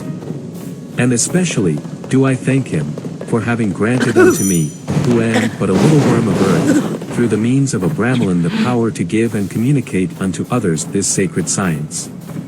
After my death a book will be found, which I commenced to write at the time when I was beginning to put in practice this art, which, reckoning the number of the years, was in 1409, until today, on which I am arrived at the 96th 44 year of mine age, with all honor and augmentation of fortune. And in this book can be read in detail even to the very least thing which I have done. But here, as I have aforesaid, I will describe only the most remarkable. Up till now I have healed of persons of all conditions, bewitched unto death, no less than 8,413, and belonging unto all religions, without making an exception in any case. I gave unto mine Emperor Sigismund, 45, a very clement prince, a familiar spirit of the second hierarchy, even as he commanded me, and he availed himself of its services with prudence. He wished also to possess the secret of the whole operation, but as I was warned by the Lord that it was not his will, he contented himself with what was permitted, not as emperor, but as a private person. And I even by means of mine art facilitated his marriage with his wife, and I caused him to overcome the great difficulties which opposed his marriage. I delivered also the Count Frederick 46 by the means of 2,000 artificial cavalry, the which I by mine art caused to appear according unto the tenor of the 29th chapter of the 3rd book here following, free out of the hands of the Duke Leopold of Saxonia. The which Count Frederick without me would have lost both his own life, and his estate as well, which latter would not have descended unto his heirs. Unto the bishop of our city also, I showed the betrayal of his government at Ormond, 1 year before the same occurred. And I say no more concerning this, because he is an ecclesiastic 47 passing over in silence all that I have further done to render unto him service. The Count of Varvich 48 was delivered by me from prison in England the night before he was to have been beheaded. I aided the flight of the Duke, 49, and of his Pope John, 50, from the Council of Constance, who would otherwise have fallen into the hands of the enraged emperor, and the latter having asked me to predict unto him which one of the 2 popes, John XXI and Martin V, should gain in the end. My prophecy was verified, that fortune befalling which I had predicted unto him at Ratisbon. At the time when I was lodged at the house of the Duke of Bavaria, 51, my lord, for matters of the greatest importance, the door of my room was forced, and I had the value of 83,000 Hungarian pieces stolen from me in jewels and money. As soon as I returned, the thief, although he was a bishop, was forced to himself bring it back to me in person, and to return with his own hands to me the money, jewels, and account books, and to give me the principal reasons which had forced him to commit the theft, rather than any other person. 6 months ago I did write unto the Grecian emperor, 52, and I warned him that the affairs of his empire were in a very bad condition, and that his empire itself was on the brink of ruin, 53, unless he could appease the anger of God. As there only remaineth unto me but a little while to live, those who remain after me will receive the news of the result of this prophecy. The operation of the 13th chapter 54 of the second book, I have twice performed. Once in the house of Savonia, 55, and another time in the marquisate of Magdeburg, and I was the cause that their estates were handed down unto their children. Now when once the faculty of being able to avail oneself of the sacred magic hath been obtained, it is permissible to demand from the angel a sum of coined money proportionate unto thy birth, quality, and capacity. The which without difficulty will be granted unto thee. Such money is taken from the hidden treasures. It is, however, necessary to note that in all treasures one is allowed to take the fifth part, God permitting the same, although some braggart chatterers 56 do say that there be an infinitude hereof which be destined and reserved unto Antichrist. I do not for a moment say that this may not be true. But undoubtedly from the same treasures one may also take the fifth part. There are yet more which be destined unto others. Mine own particular treasure was assigned unto me at Herbipolis. 57 And I performed the operation of the 8th chapter 58 of the 3rd book. It was not in any way guarded, and was very ancient. It was of gold, which had never been struck into ingots, and which I afterwards caused to be beaten out and converted into its equivalent weight of golden florins, by the spirits, the which was done in a few hours, and I did this operation seeing that mine own possessions were few and of little worth. And so poor was I that in order to marry a person who had a considerable dowry, I was forced to make use of mine art, and I employed the 4th sign of the 3rd book and the 3rd sign 59 of the 19th chapter. And I married my cousin with 40,000 golden florins as a dowry, the which sum served as a cover to my fortune. All the signs which are in the 18th chapter 60 have been made use of by me so many times that I could not count them. However, they are all given in the book 61 already mentioned. I made great and wonderful experiments with the signs of the 2nd 62 and 8th 63 chapters of the 3rd book. The first sign 64 of the 1st chapter of the 3rd book is the most perfect. It is necessary to be prompt and adroit in all these operations, seeing that in the things which belong unto God we can easily commit still greater errors than those into which Solomon fell. All these signs have I worked with great ease and pleasure, and with very great utility, unto myself and others. All these operations and others in infinite number have I performed by the signs which be in the 3rd book, and never have I failed in attaining mine end. I have always been obeyed by the spirits. And everything hath succeeded with me because I have myself obeyed the commandments of God. Also I have from point to point followed out that which mine angel hath counseled and prescribed unto me. Following out also exactly that which Abramelin 65 had taught me, the which is the same that I shall write in the 2 following books, and which I shall exemplify and explain more clearly. Because the instructions which I received, although in very obscure words and hieroglyphics, have caused me to attain mine object, and have never permitted me to err and fall into pagan, strange, and superstitious idolatries. I being always kept in the way of the Lord, who is the true, the only, the infallible end, for arriving at the possession of this sacred magic. 9. The infamous Belial hath no other desire than that of obtaining the power of hiding and obscuring the true divine wisdom, so that he may have more means of blinding simple men and of leading them by the nose. So that they may always remain in their simplicity, and in their error, and that they may not discover the way which leadeth unto the true wisdom. Seeing that otherwise it is certain that both he and his kingdom would remain bound and that he would lose the title which he giveth himself of, Prince of this world, having become the slave of man. This is wherefore he seeketh to annul and destroy utterly this sacred wisdom. I, however, do pray all and singular to be upon their guard, and in no way to despise the way and wisdom of the Lord, nor to allow themselves to be seduced by the demon and his adherents, for he is a liar and will be so eternally. And may the truth forever flourish. For in following out and obeying with fidelity that which I have written in these 3 books, not only shall we arrive at the desired end, but we shall sensibly know and feel the grace of the Lord, and the actual assistance of his holy angels, who take an incredible pleasure in seeing that they are obeyed and that you intend to follow out the commandments of God, and that their instructions are observed. Such then are the particular points upon which I insist. This wisdom hath its foundation in the high and holy Kabbalah 66, which is not granted unto any other than unto the firstborn, even as God hath ordained, and as it was observed by our predecessors. Thence arose the difference, and the truck 67 were exchanged between Jacob and Esau, the primogeniture being the Kabbalah, which is much nobler and greater than the sacred magic. 68 And by the Kabbalah we can arrive at the sacred magic, but by the latter we cannot have the Kabbalah. Unto the child of a servant, or of an adulterer, the Kabbalah is not granted, but only unto a legitimate child. As occurred in the case of Isaac and Ishmael, but the sacred wisdom through the mercy of God all can acquire, provided that they walk in the right path, and each one should content himself with the gift and grace of the Lord.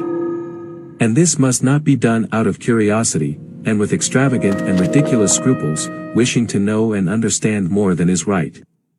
Seeing that temerity is certainly punished by God, who then permitteth him who is presumptuous not only to be turned aside out of the true way by the second causes, 69, but also the demon hath power over him. And he ruineth and exterminateth him in such a manner, that we can only say that he himself is the sole cause of his own ruin and misery. It is certain that the old serpent will attempt to contaminate the present book with his venom, and even to destroy and lose it utterly, but O Lamech!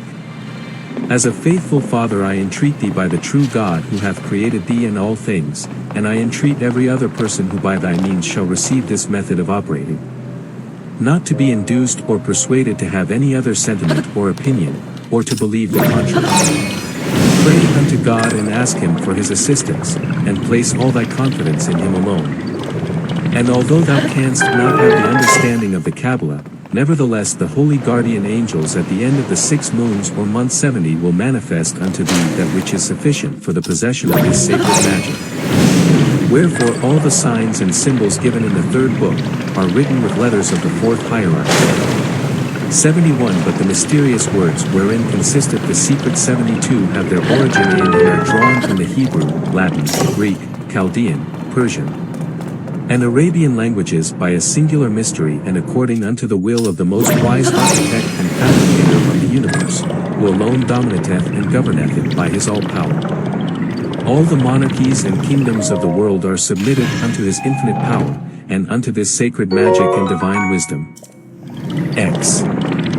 It being understood that in this operation we have to do with a great and powerful enemy, whom through our own weakness and human strength or science we cannot resist without particular aid and assistance from the holy angels, and from the Lord of the good spirits. It is necessary that each one should always have God before his eyes, and in no way offend him.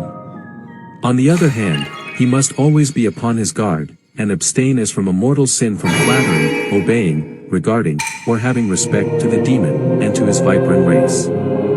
Neither must he submit himself unto him in the slightest thing, for that would be his ruin and the fatal loss of his soul. As it happened unto all the seed descended from Noah, Lot, Ishmael, and others who did possess the blessed land, before our forefathers, who inherited this wisdom from father to son, from family to family. But in the course of time having lent an ear unto the treacherous enemy, they let themselves be turned away from the veritable path, and did lose the true science which they had received from God by the means of their fathers, and gave themselves over unto superstitious sciences, and unto diabolical enchantments, and unto abominable idolatries, the which was the cause that thereafter God did chastise them, defy 73 them, and chase them from their country, and did introduce in their stead our predecessors, from which same errors again later came the cause of our present misery and servitude, the which will last even unto the end of the world. Since they in no way wished to know the gift which God had given unto them, but instead abandoned it to embrace and follow the deceits of the demon. This is wherefore each one should take care to submit himself unto him 74 neither by acts, nor by words, nor by thoughts, because he is so adroit and prompt that he can seize one unexpectedly, just as a spider may take a bird. 75 Let that miserable Bohemian and the others whom I have before mentioned, serve thee for an example to avoid, even as they did unto me.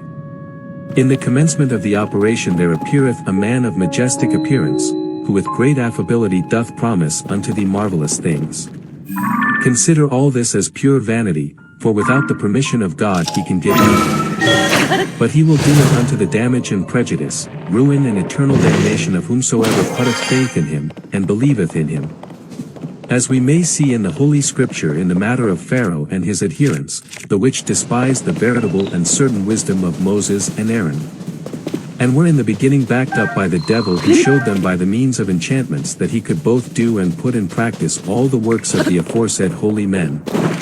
Whence he ultimately did reduce them to such a condition of obstinacy and blindness, that without perceiving their own error in the deceit of the demon, they were cruelly chastised by God with divers plagues, and were at last all drowned in the Red Sea. This is wherefore in conclusion I say unto thee in few words, that we must rely upon God alone, and put all our confidence in Him. 11.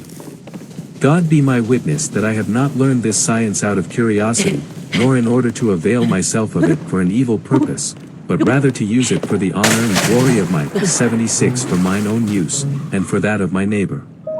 And I have never wished to employ it for vain and vile things, but I have always labored with all my strength to aid all creatures, friends and enemies, faithful and unfaithful, as well the one as the other, with a perfect will and a good heart.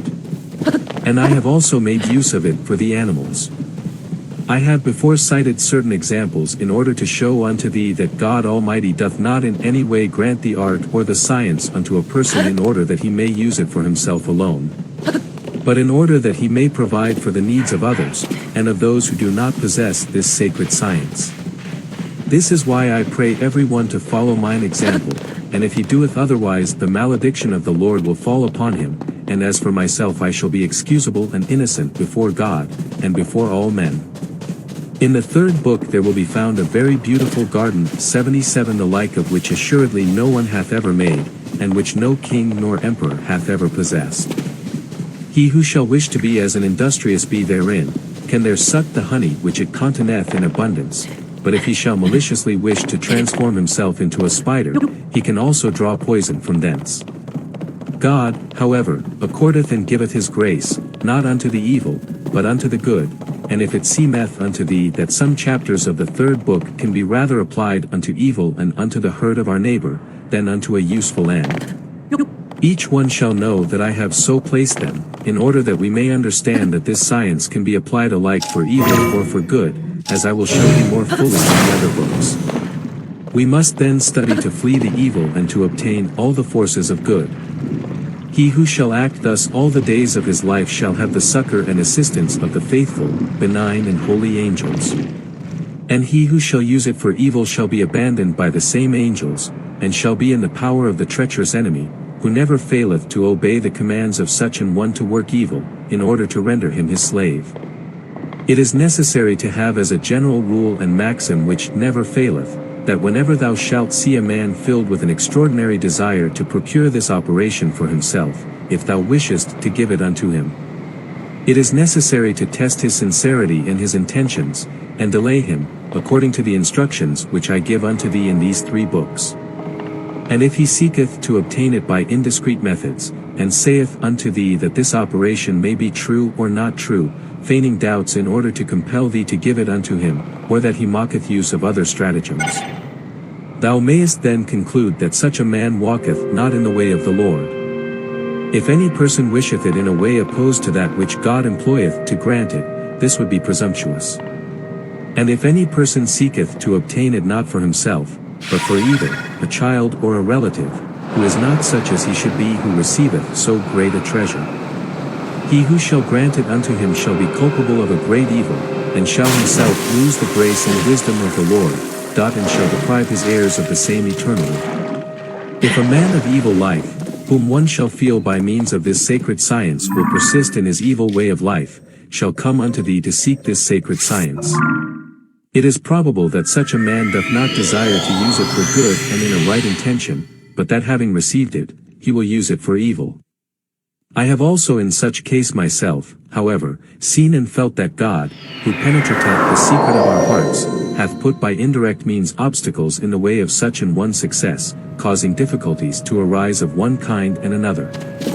So that he who at the first wisheth to possess this science in order to use it against his neighbor, and to commit all sorts of abominations, manifesteth himself as an unworthy person unto him who had resolved to give it unto him.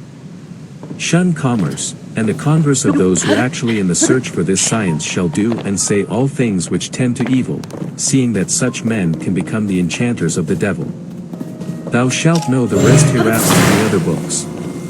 Here I am very prolix upon this point, and I am exaggerating much, because it is certain that once the operation is given in due form, it is an irrevocable ACT. But if, on the other hand, after an exact examination and inquisition thou shalt find a person tranquil and sincere, thou must aid him, because God who hath aided thee wisheth also to aid him.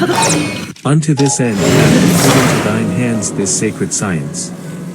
Thou must make every effort to procure peace amongst those who are at discord, and sworn enemies among themselves.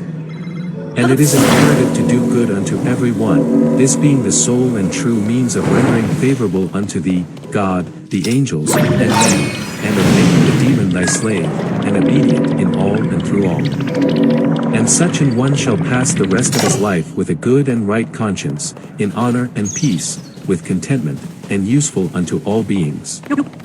I entreat those who shall be possessors of a so great treasure to employ it in the proper manner, and never to cast it before swine.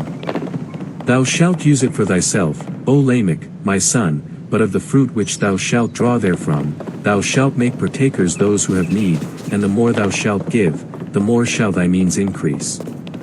The same shall happen unto him to whom thou shalt give it. In these regions and countries we are slaves, and justly afflicted for our sins and those of our fathers. However, we ought to serve the Lord in the best manner which shall be possible unto us. And by such an one shall the treasure be kept secret, and shall be given unto his heirs as far as he can, being ware of disinheriting them in order to give it unto others, and of causing it to fall into the hands of the infidels, or of rendering the wicked possessors thereof. 12. Mine intention was in no way to be so prolix in this first book, but what will not paternal love do? And the importance of the matter permitteth it. Let each one who will carry out this glorious enterprise rest in peace and surety, because in these 3 books is comprised all that can be necessary for this operation. For I have written it with much care, attention, and exactitude, so that there is no phrase which doth not give thee some instruction or advice. However, I pray such an one for the love of God, who reigneth and will reign eternally, to commence no operation unless beforehand for the space of 6 months he hath read and reread this book with care and attention, considering all points in detail. For I am more than sure that he will not encounter any doubtful matter which he will not be able to solve himself, but further day by day will he assume unto himself a great and ardent desire, pleasure, and will, to undertake this so glorious operation, the which can be effected by any person of any religion soever. 78 Provided, however, that during the 6 moons he hath not committed any sin against the law and commandments of God. Now it remaineth unto me, O Lamech, my son, to show unto thee the marks of my extreme paternal tenderness, by giving thee 2 principal pieces of advice, by the means of which, and observing all the other particulars which I shall describe, thou, and any person unto whom thou shalt accord this sacred science, mayest indubitably arrive at the perfection of this same wisdom. It is necessary, however, to understand that many have undertaken this operation, and that some have obtained their wish, but that there are others who have not succeeded, and the reason of this hath been because their good angel hath not appeared unto them in the day of the conjuration, their angel being by its nature amphitryon. 79 Because the angelic nature differeth to so great an extent from that of men, that no understanding nor science could express or describe it, as regardeth that great purity wherewith they 80 be invested. I do not wish that thou, Lamech, my son, and thy successor, and friends, should be deprived of a so great treasure. I in no way wish to abandon thee in so essential a matter. The other point is the psalm which I will tell thee also. And though thou givest the operation unto another person, although he be a friend, thou shalt in no wise communicate this unto him, because this psalm is the preservative against all those to whom thou shalt have given the holy magic, should they wish to make use of it against thee. And thou shalt be able thyself to make excellent use of it against them.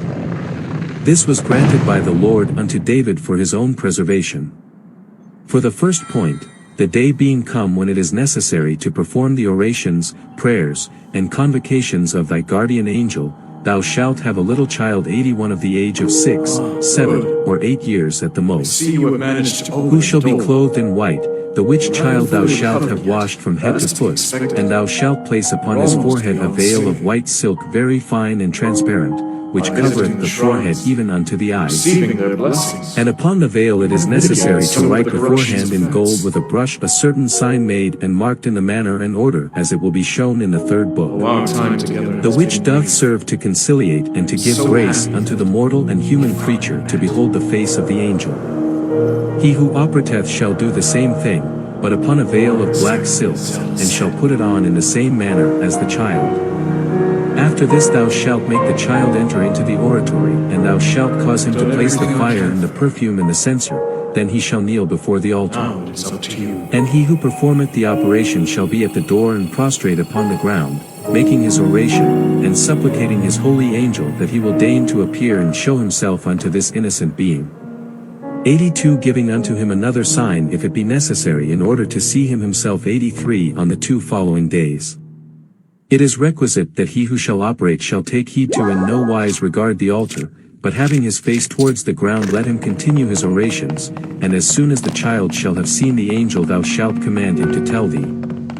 And to look upon the altar and take the lamen or plate of silver which thou shalt have placed there for this purpose, in order to bring it unto thee if it be necessary, and whatever other thing the holy angel shall have written thereon. Wherewith thou oughtest to work on the 2 following days. The which being done he will disappear. Which being carefully done, the child will tell thee, for this, it is necessary to have instructed him beforehand, and thou shalt command him to bring unto thee the little plate. 84 By the which when thou hast received it thou shalt know what the angel hath ordered thee to do.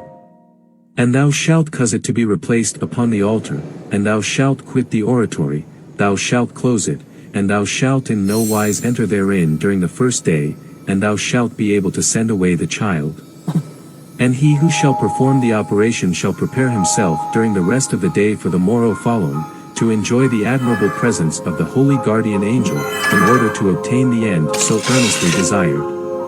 And which shall not fail thee if thou followest the path which he shall show unto thee. And these 2 signs are the key of the whole operation. Unto the glory of the most holy name of God and of his holy angels. End of the first book. The second book. Prologue. The wisdom of the Lord is an inexhaustible fountain, neither hath there ever been a man born who could penetrate its veritable origin and foundation. The sages and holy fathers have drunk long draughts thereof, and have been fully satisfied therewith. But with all this, not one among them hath been able to comprehend or know the radical principles, because the Creator of all things resurrected that unto himself. And, like a jealous God, he hath indeed wished that we should enjoy the fruit thereof, but he hath not wished to permit us to touch either the tree or its root. It is then not only proper, but further also we are compelled to conform ourselves unto the will of the Lord, walking in that path, by the which also our predecessors went. Without seeking out through a vain curiosity how it is that God reigneth and governeth in his divine wisdom. Because such would be a very great presumption and a bestial conceit. Let us then content ourselves with only knowing how many blessings he hath granted unto us sinners, and what extent of power he hath given unto us mortals over all things, and in what way it is permitted unto us to use them. Let us then content ourselves with this, laying aside all other curiosity, observing without any comment that which shall be said in this book.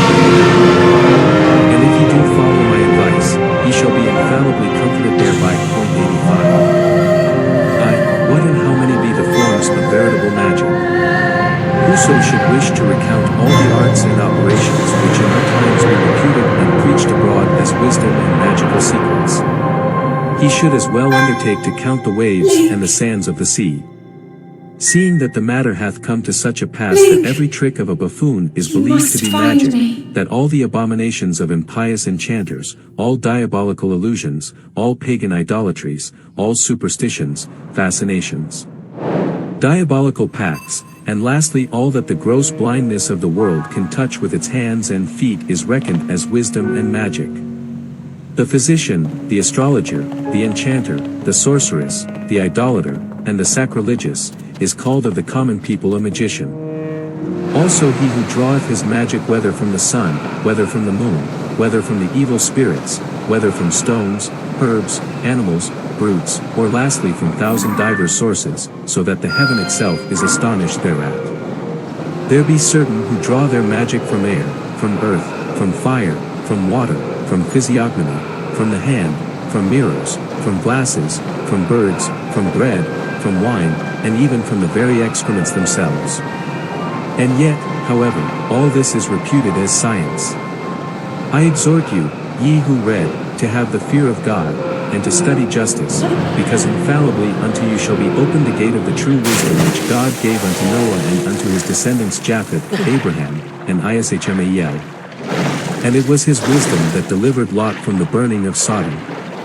Moses learned the same wisdom in the desert, from the burning bush, and he taught it unto Aaron his brother. Joseph, Samuel, David, Solomon, Elijah, and the apostles, and St. John particularly, from whom we hold a most excellent book of prophecy 86, possessed it. Let every one then know that this which I teach, is that same wisdom and magic, and which is in this same book, and independent of any other science, or wisdom, or magic, soever. It is, however, certainly true that these miraculous operations have much in common with the Kabbalah. It is also true that there be other arts which have some stamp of wisdom, the which alone would be nothing worth were they not mingled with the foundation of the sacred ministry, whence later arose the mixed Kabbalah. The arts are principally 12. 4 in number, 3, 5, 7, 9, among the numbers in the mixed Kabbalah. The second is the most perfect one, the which operateth by sign and visions.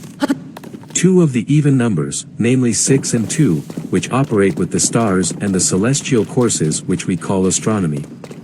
3 consisteth in the metals, and 2 in the planets. 87 As to all these arts, the which be conjoined and mingled together with the sacred Kabbalah. Both he who mocketh use of these same, either alone, or mingled with other things which be in no way from the Kabbalah, and he who seeketh to exercise himself in performing operations with these arts, is alike liable to be deceived by the demon. Seeing that of themselves they possess no other virtue than a natural property, and they can produce no other thing than probable 88 effects, and they have absolutely no power in spiritual and supernatural things. But if, however, on certain occasions they 89 cause you to behold any extraordinary effect, such as only produced by impious and diabolical pacts and conjurations, the which form of science ought to be called sorcery. Finally, let us conclude that from the divine mystery are derived these 3 kinds of Kabbalah, viz., the mixed Kabbalah, and the true wisdom, and the true magic. We will, therefore, show forth this last, and the manner of becoming its possessors in the name of God and of his celestial court. 2. What we should consider before undertaking this operation. We 90 have already said what is the science which I 91 am to teach you, that is to say, that it is neither in any way human nor diabolical, but that it is the true and divine wisdom and magic, which has been handed down by our predecessors unto their successors as a hereditary treasure.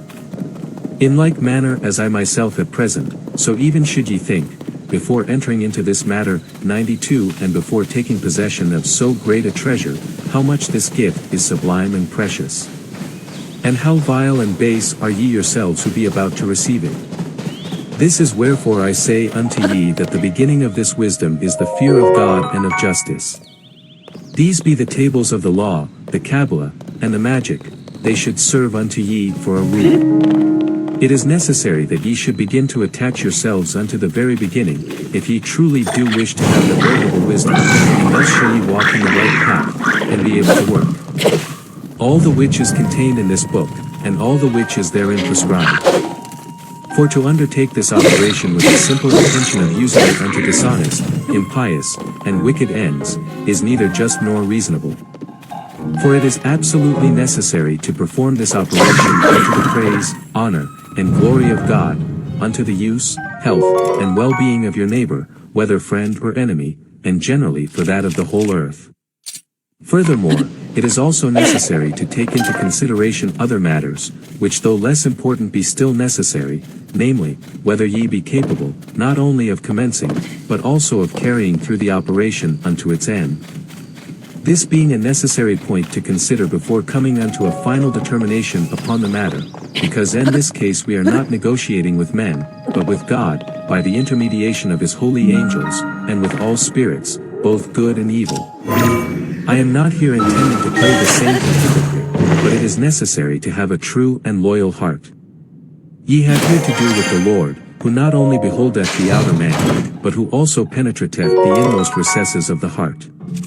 But having taken a true, firm, and determined resolution, relying upon the will of the Lord, ye shall arrive at your desired end, and shall encounter no difficulty. Often also man is changeable, and while beginning a thing well, finisheth it badly, being in no way firm and stable in resolution. Ponder the matter then well before commencing, and only begin this operation with the firm intention of carrying it out unto the end, for no man can make a mock of the Lord with impunity. Furthermore, it is likewise necessary to think and consider whether your goods and revenue be sufficient for this matter, and, further, whether if your quality or estate be subject unto others, ye may have time and convenience to undertake it. Also whether wife or children may hinder you herein, these being all matters worthy of observation, so as not to commence the matter blindly. The chief thing that ye should consider is whether ye be in good health, because the body being feeble and unhealthy, it is subject to divers infirmities, whence at length result impatience and want of power to operate and pursue the operation. And a sick man can neither be clean and pure, nor enjoy solitude, and in such a case it is better to cease. Consider then the safety of your person, commencing this operation in a place of safety, whence neither enemies nor any disgrace can drive you out before the end, because ye must finish when ye begin.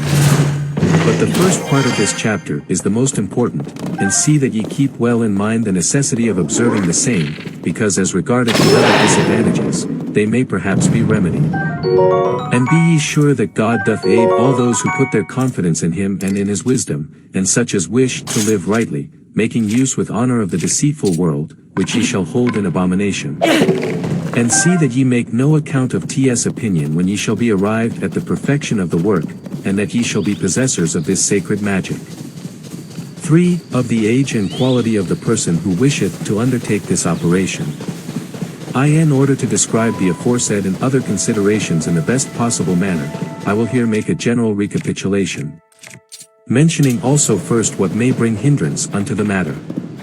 It is, then, necessary that such a man 93 give himself up unto a tranquil life, and that his habits be temperate, that he should love retirement.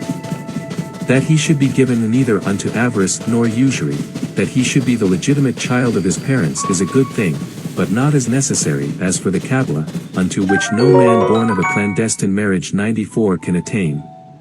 His age ought not to be less than 25 years nor more than 50, he should have no hereditary disease, such as virulent leprosy, whether he be free or married importeth little. A valet, lackey, or other domestic servant, can with difficulty arrive at the end required, being bound unto others and not having the conveniences at disposal which are necessary, and which this operation demandeth. Among women, there be only virgins who are suitable, but I 95, strongly advise that so important a matter should not be communicated to them, because of the accidents that they might cause by their curiosity and love of talk. 4. That the greater number of magical books are false and vain. All the books which treat of characters, extravagant figures, circles, convocations, conjurations, invocations, and other like matters, even although any one may see some effect thereby, should be rejected, being works full of diabolical inventions. 96. And ye should know that the demon mocketh use of an infinitude of methods to entrap and deceive mankind. This I have myself proved, because when I have operated with the veritable wisdom, all the other enchantments which I had learned have ceased, and I could no longer operate with them. And I made a very careful trial of those which I had learned with the Rabbin Moses. The cause of which is that the deceit and fraud of the demon can never appear where the divine wisdom is. Furthermore, the most certain mark of their falsity is the election of certain days. Since there be those which God hath expressly commanded to sanctify, we can freely operate on all other days, and at all times. And whenever ye shall see tables which do mark the days and their differences, the celestial signs, and other like matters, 97 pay no attention thereto, because herein is a very great sin 98 hidden, and a deceit of the demon. It being one of his many methods of endeavoring to confound the true wisdom of the Lord with evil matters. Because this true wisdom of the Lord can operate and perform its effects every day, and at any moment and second. The gates of his grace are daily open, he wisheth, and it is pleasing unto him to aid us, as well on this day as on the morrow. And in no way could it be true that he desireth to be subjected to the day and hour which men would wish to prescribe for him, seeing that he is the master to elect such days as he himself wisheth, and also may they be sanctified. Flee also all such books as those whose conjurations include extravagant, inexplicable, and unheard of words, 99, and which be impossible to understand, and which be truly the inventions of the devil and of wicked men. It is well also to recall that which I have said in the first book, viz. That in the greater part of their conjurations there was not the slightest mention made of God Almighty, but only of invocations of the devil, together with very obscure Chaldean words. Surely it would be a rash thing of a man who should deal with God by the intermediary of his holy angels, to think that he ought to address him in a jargon, neither knowing what he saith nor what he demandeth. Is it not an act of madness to wish to offend God and his holy angels? Let us then walk in the right way, let us speak before God with heart and mouth alike open, in our own maternal language 100. Since how can ye pretend to obtain any grace from the Lord, if ye yourselves know not what ye ask? Yet, however, the number of those who lose themselves utterly in this vanity is infinite. Many say that the Grecian language is more agreeable unto God. It may be true that it was perhaps at one time, but how many among us today understand it perfectly? This is the reason why it would be the most senseless thing to employ it. I repeat then, let each one speak his own language, because thus understanding what it is that ye are demanding of the Lord, ye will obtain all grace. And if ye demand a thing which is unjust, it will be refused unto you, and ye will never obtain it. That in this operation it is not necessary to regard the time, nor the day, nor the hours. There be no other days, to be observed, than those which God hath ordained unto our fathers, viz. all Saturdays, which be the days of the Sabbath Passover, and the Feast of Tabernacles, of which the former is the 15th day of the first of our months, and the latter beginneth on the 15th day of the 7th month. 101 Now for this operation, any person of whatever law 102 he may be, provided that he confesseth that there is one God. 103 may observe these feasts. However, the true time of commencing this operation is the first day after the celebration of the feasts of Easter, and this was ordained unto Noah, being the most convenient time, and the end falleth just at the feast of Tabernacles. 104 Our predecessors have thus observed it, and the angel 105 also hath approved it, and also it is more advisable to follow good counsel and example, than to be obstinate and follow one's own caprice. And also to treat the election of a particular day as a pagan idea, paying no regard whatever either to time nor to the elements, but only, having respect, unto him who granteth such a period. Thus then will we be found men in the fittest condition of grace and reconciled with God, and purer than at another period, and this being an essential point ye ought well to consider the same.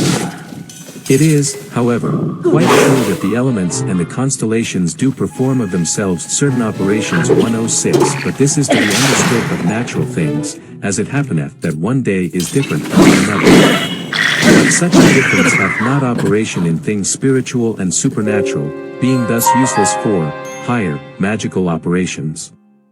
The election of days is still more useless, the election of hours and minutes whereof the ignorant make so much, is further a very great error.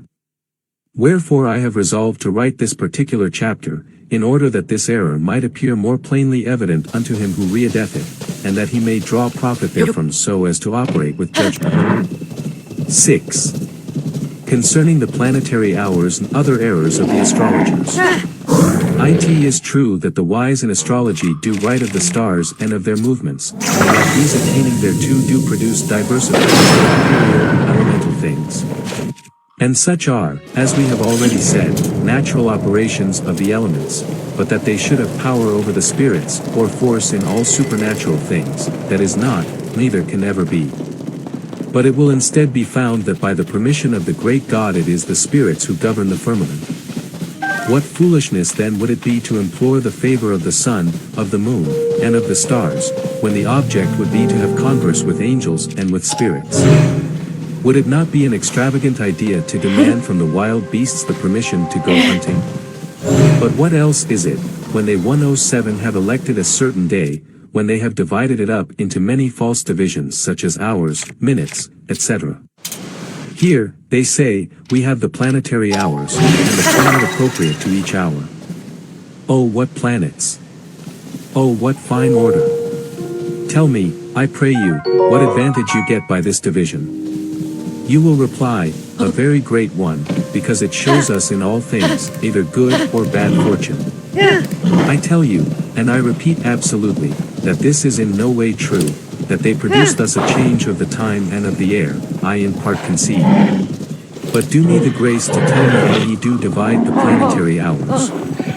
I know that ye begin the first hour of the day with the planet which itself giveth the name unto the day, as Sunday is ascribed to the sun, Monday to the moon, Tuesday to Mars, Wednesday to Mercury, Thursday to Jupiter, Friday to Venus, and Saturday to Saturn.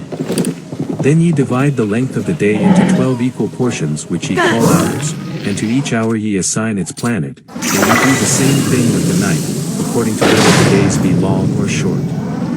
Thus do the hours become long or short.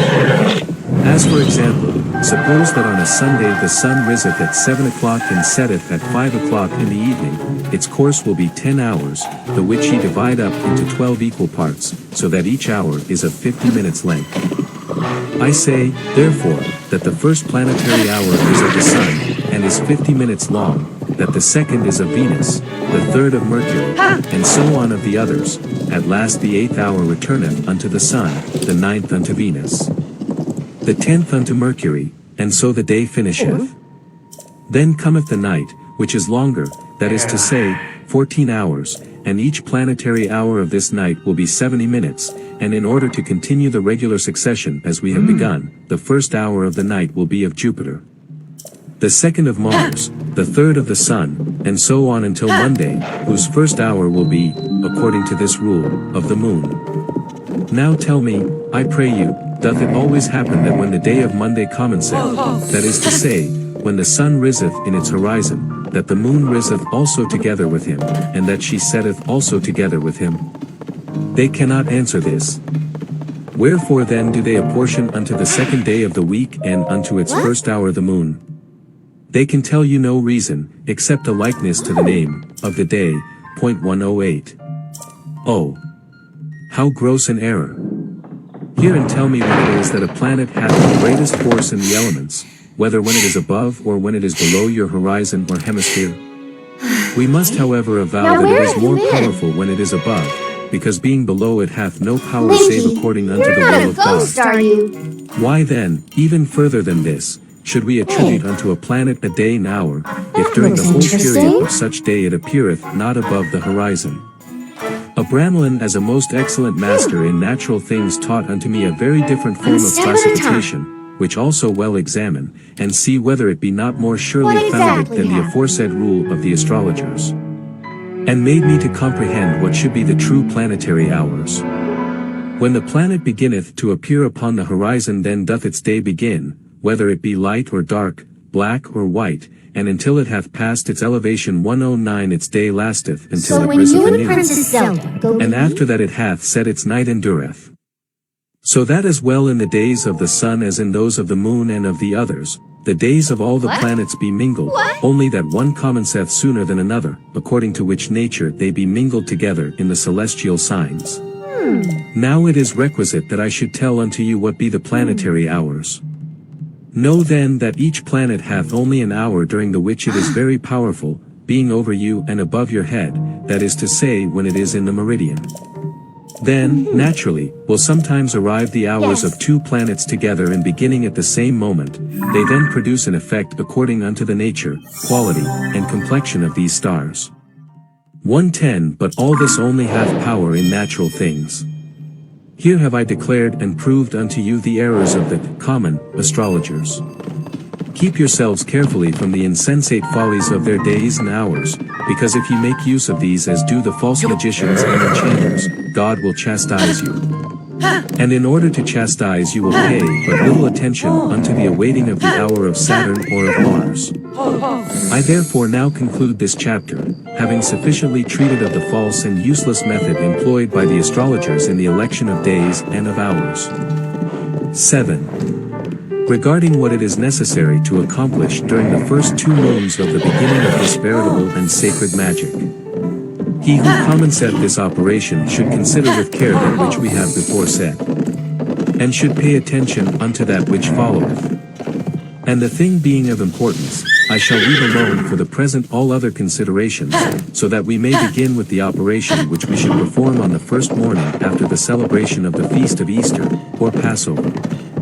Firstly, having carefully washed one's whole body and having put on fresh clothing, precisely a quarter of an hour before sunrise ye shall enter into your oratory, open the window, and place yourselves upon your knees before the altar, turning your faces towards the window.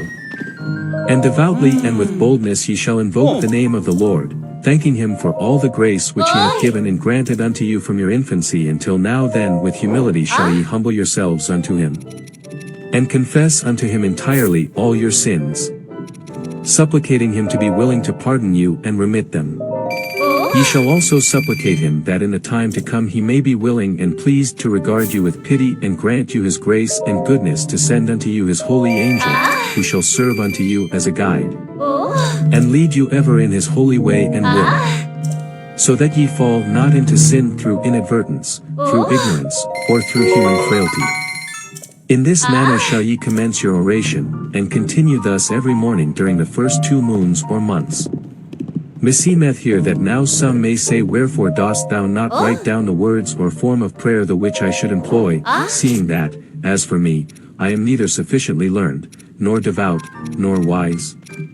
Know ye that although in the beginning your prayer be but feeble, it will suffice, provided that ye understand how to demand the grace of the Lord with love and a true heart, whence it must be that such a prayer cometh forth. Also it serveth nothing to speak without devotion, without attention, and without intelligence, nor yet to pronounce it with the mouth alone, without a true intent, nor yet to read it as do the ignorant and the impious.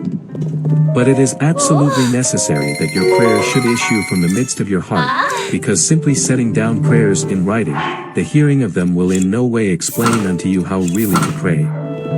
111 This is the reason that I have not wished to give unto you any special form of prayers and orations, so that ye yourselves may learn from and of yourselves how to pray, and how to invoke the holy name of God, our Lord.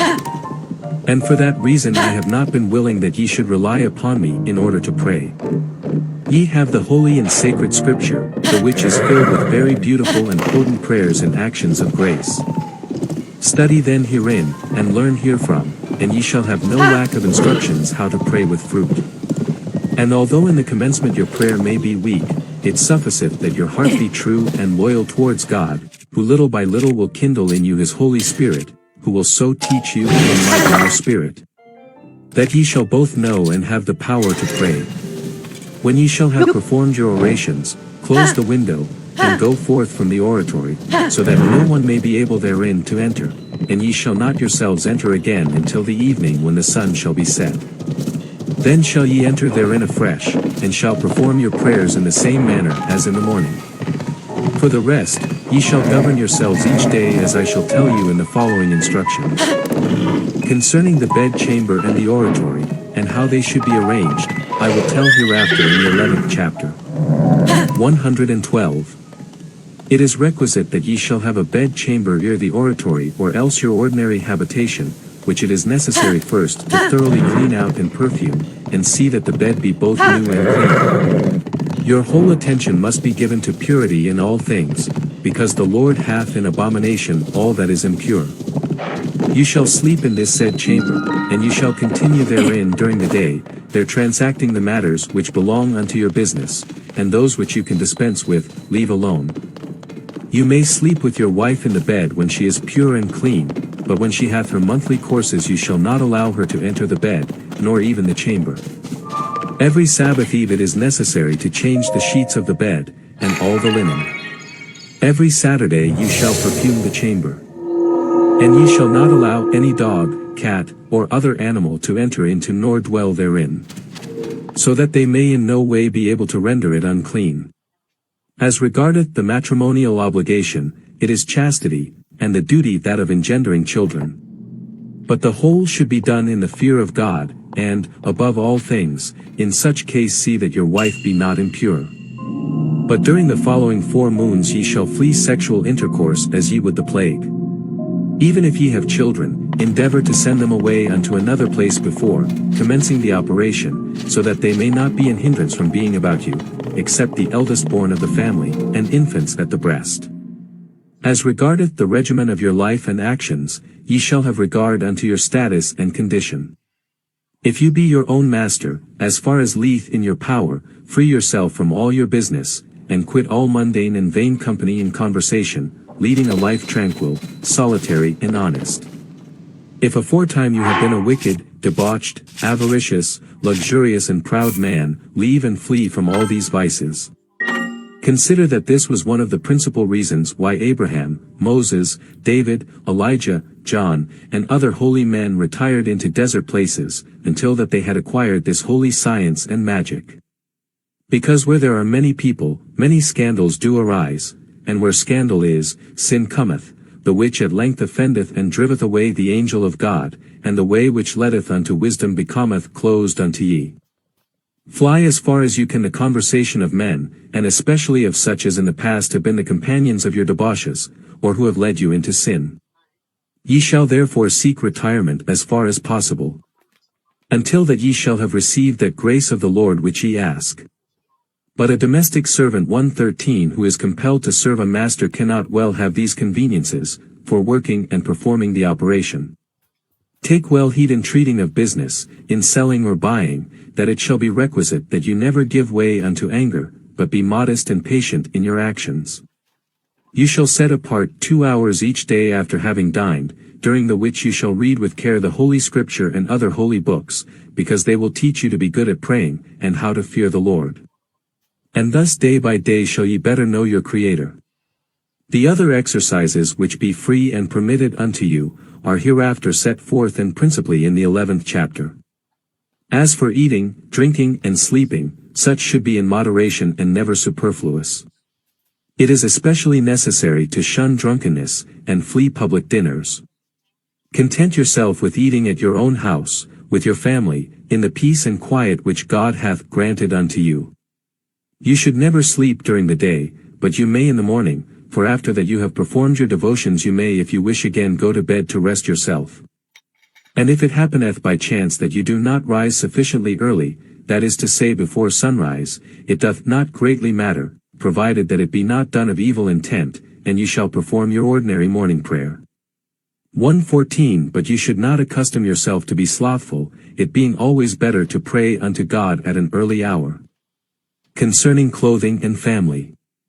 Your dress should be clean but moderate, and according to custom. Flee all vanity. You shall have 2 dresses, in order that you may be able to change them, and you shall change them the eve of each Sabbath, wearing the one week, and the other the next, brushing and perfuming them always beforehand.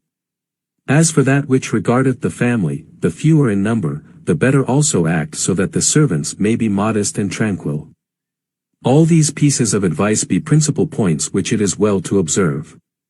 As for the rest, you have only to keep before your eyes the tables of the law during all this time, and also afterwards, because these tables should be the rule of your life.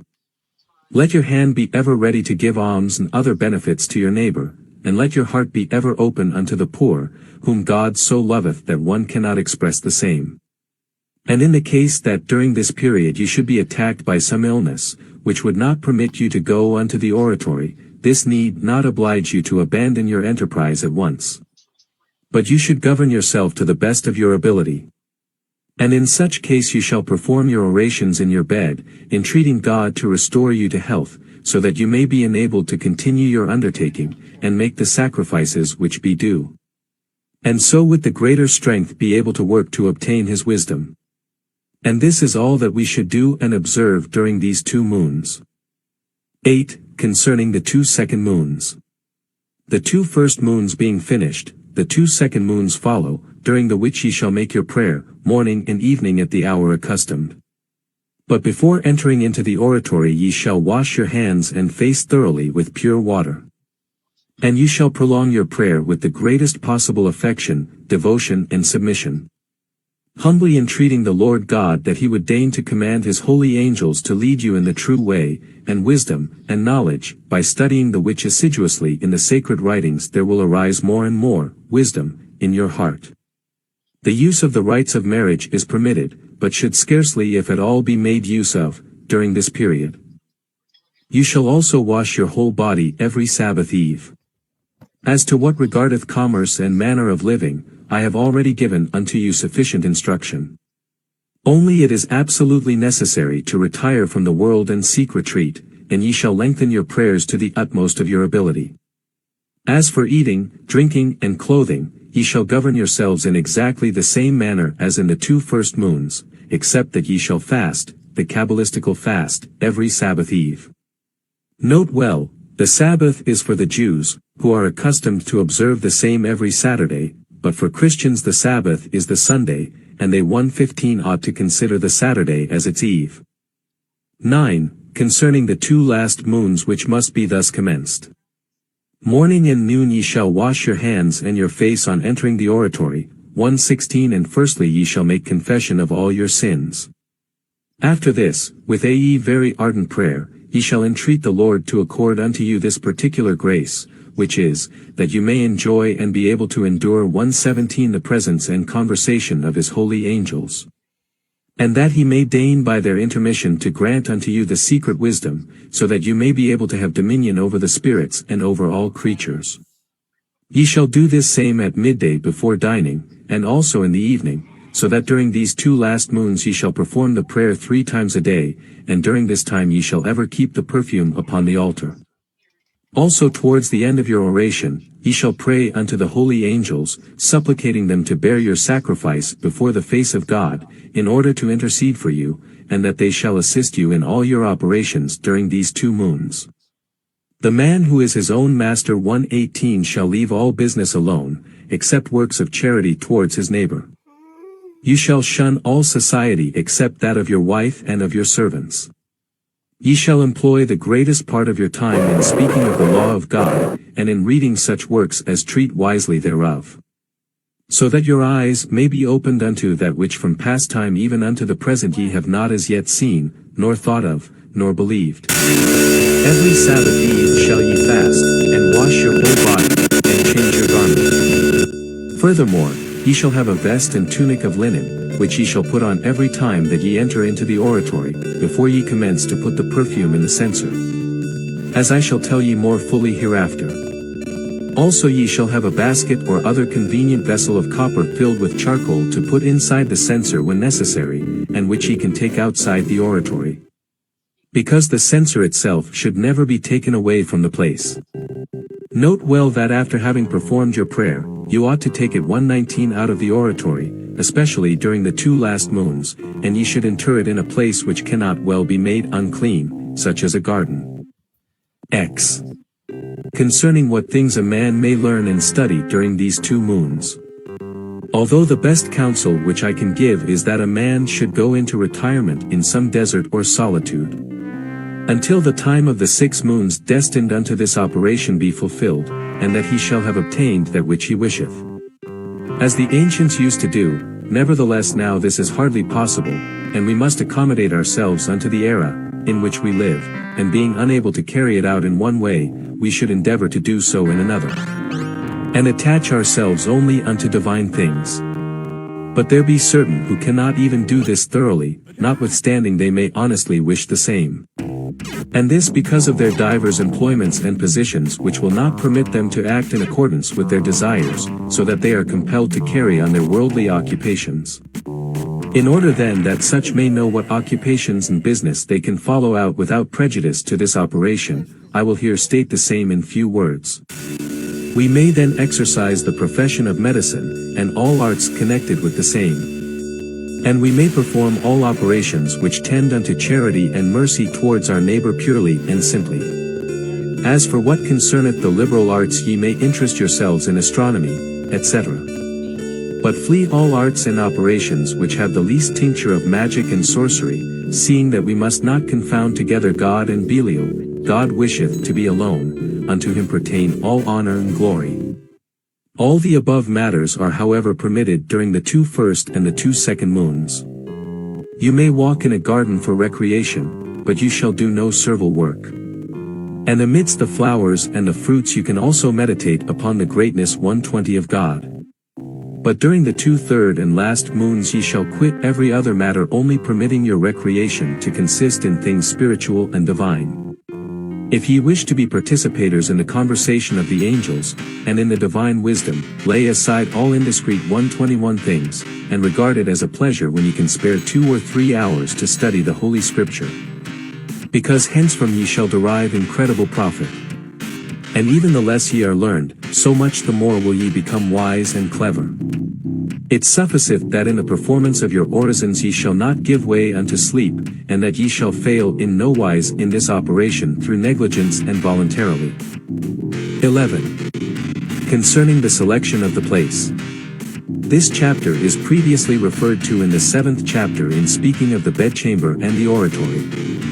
We should make the selection of the place, for the operation, before commencing it. And prior to the celebration of the Passover, in order that we may decide upon the same without hindrance, and it is necessary that all things should be prepared. He who commenceth this operation in solitude can elect a place according unto his pleasure. Where there is a small wood, in the midst of which you shall make a small altar, and you shall cover the same with a hut, or shelter, of fine branches, so that the rain may not fall thereon and extinguish the lamp and the censer. Around the altar at the distance of 7 paces you shall prepare a hedge of flowers, plants, and green shrubs, so that it may divide the entrance 122 into 2 parts. That is to say, the interior where the altar and tabernacle will be placed after the manner of a temple, and the part exterior, which with the rest of the place will be as a portico thereunto. Now if you commence not this operation in the country, but perform it in a town, or in some dwelling place, I will show unto ye what shall be necessary herein. 123.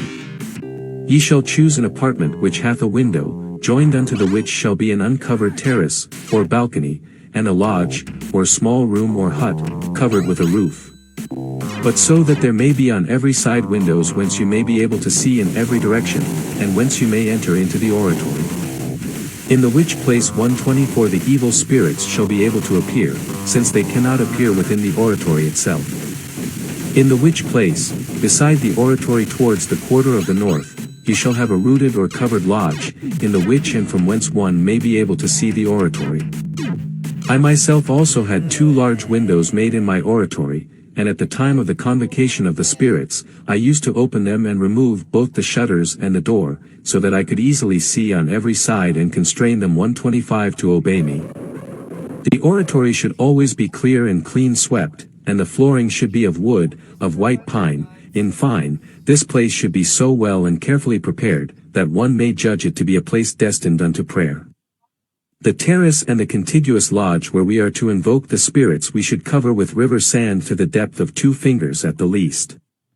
The altar should be erected in the midst of the oratory.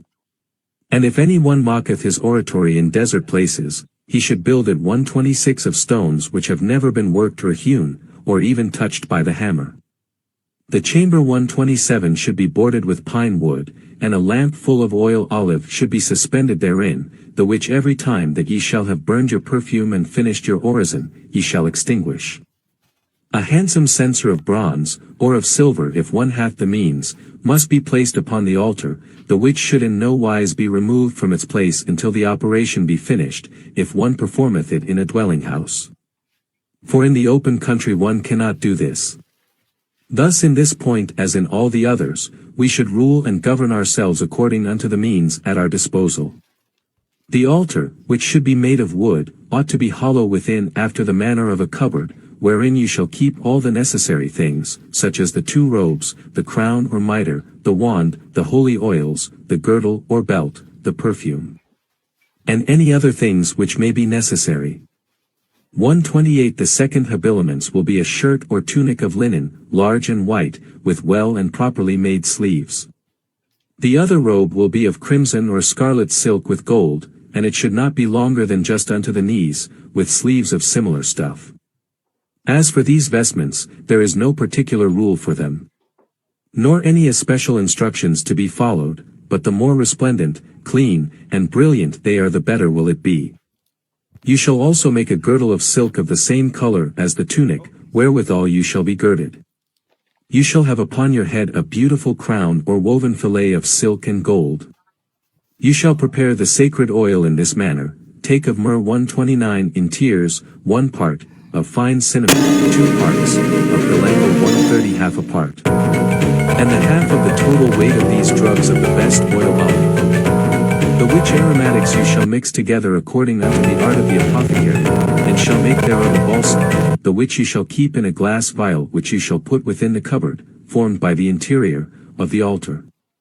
The perfume shall be made thus: take of incense in tiers 131 1 part, of stacte 132 half a part, of line aloes 1/4 of a part. And not being able to get this wood you shall take that of cedar, or of rose, or of citron, or any other odoriferous wood. You shall reduce all these ingredients into a very fine powder, mix them well together and keep the same in a box or other convenient vessel. As you will consume a great deal of this perfume, it will be advisable to mix enough on the eve of the Sabbath to last the whole day. You shall also have a wand of almond tree wood, smooth and straight, of the length of about from half an ell to 6 feet. 133 And ye shall keep the aforesaid things in good order in the cupboard 134 of the altar, ready for use in the proper time and place. Here followeth the manner of ordering oneself and of operating. 12. How one should keep oneself in order to carry out this operation well. This operation being truly divine, it is necessary once more to treat of and distinguish the present consecration into different periods of time. You shall then understand that during the 2 first and 2 second moons, no other consecration must be performed, than that of which we have already spoken in the 7th and 8th foregoing chapters, 135 unto the which I refer you, so as not to be too prolix. And I only say unto you, that during the course of the 2 first and 2 second moons, every Saturday when ye perform the orison, ye shall also burn the perfume as well in the morning as in the evening. And in the 2 third and last moons ye shall make the prayer and the perfume thrice daily. Now here hath the last part of the time arrived. Here therefore open ye your eyes and be attentive, and govern yourselves in everything and every place in the way which I have written unto you. Have confidence in God, because if even until then ye have faithfully observed mine instructions which I have given unto you, and if your orisons shall have been made with a righteous heart and with devotion, there is no manner of doubt that all things will appear easy unto you, and your own spirit and your understanding will teach you the manner in which you should conduct yourself in all points. Because your guardian angel is already about you, though invisible, and conducteth and governeth your heart, so that you shall not err. The 2 moons being finished, in the morning ye shall commence all that is commanded in the 9th chapter, 136 and further observe this present chapter. When first ye shall enter into the oratory, leave your shoes without, 137 and having opened the window, 138 ye shall place the lighted coals in the censer which 139 you shall have brought with you, you shall light the lamp. And take from the cupboard of the altar your 2 vestments, the crown, the girdle and the wand, placing them upon the altar. Then take the sacred oil in your left hand, cast some of the perfume upon the fire, and place yourself upon your knees, 140 praying unto the Lord with fervor. The orison. O Lord God of mercy, God, patient, most benign and liberal, who grantest thy grace in 1,000 ways, and unto 1,000 generations, who forgettest the iniquities, the sins, and the transgressions of men, in whose presence none is found innocent, who visitest the transgressions of the father upon the children and nephews unto the 3rd and 4th generation. I know my wretchedness, and that I am not worthy to appear before thy divine majesty, nor even to implore and beseech thy goodness and mercy for the least grace.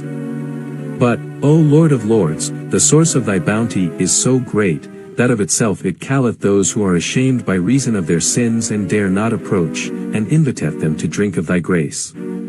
Wherefore, O Lord my God, have pity upon me, and take away from me all iniquity and malice, cleanse my soul from all the uncleanness of sin. Renew within me my spirit, and comfort it, so that it may become strong and able to comprehend the mystery of thy grace, and the treasures of thy divine wisdom. Sanctify me also with the oil of thy sanctification, wherewith thou hast sanctified all thy prophets. And purify in me therewith all that appertaineth unto me, so that I may become worthy of the conversation of thy holy angels and of thy divine wisdom, and grant unto me the power which thou hast given unto thy prophets over all the evil spirits. Amen. Amen. This is the prayer which I myself made use of in my consecration. The which I give not here to confine you, to a certain form, nor to oblige you to employ the same, nor to tell it you over as I would to a parrot whom I should wish to teach to talk.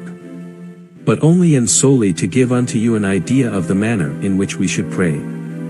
Having finished your orison, rise from your knees, and anoint the center 141 of your forehead with a little of the sacred oil. After this dip your finger into the same oil, and anoint therewith the 4 upper corners of the altar. Touch also with this holy oil the vestments, the girdle, the crown, and the wand, on both sides. You shall also touch the doors and the windows of the oratory.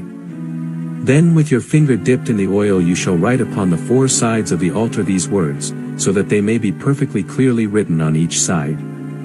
In whatever place it may be wherein commemoration of my name shall be made. I will come unto you and I will bless you. This being done the consecration is finished, and then ye shall put the white tunic and all the other things into the cupboard of the altar. Then kneel down and make your ordinary prayer, as is laid down in the 3rd chapter. 142 And be well ware to take no consecrated thing out of the oratory, and during the whole of the ensuing period ye shall enter the oratory and celebrate the office with naked feet. 13. Concerning the convocation of the good spirits. We are now arrived at a point at which ye shall be able to see clearly, having duly followed out and observed the instructions which I have given unto you. And having during all this time served God your Creator with a perfect heart.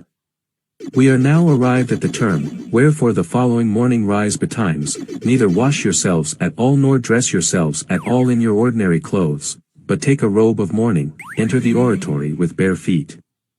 Go unto the side of the censer, take the ashes therefrom and place them upon your head, light the lamp, and put the hot coals into the censer, and having opened the windows, return unto the door. There prostrate yourself with your face against the ground, and order the child 143 to put the perfume upon the censer, after which he is to place himself upon his knees before the altar. Following in all things and throughout the instructions which I have given unto you in the last chapter of the 1st book, to which I am here referring. 144 Humiliate yourself before God in his celestial court, and commence your prayer with fervor, for then it is that you will begin to inflame yourself in praying. And you will see appear an extraordinary and supernatural splendor which will fill the whole apartment, and will surround you with an inexpressible odor.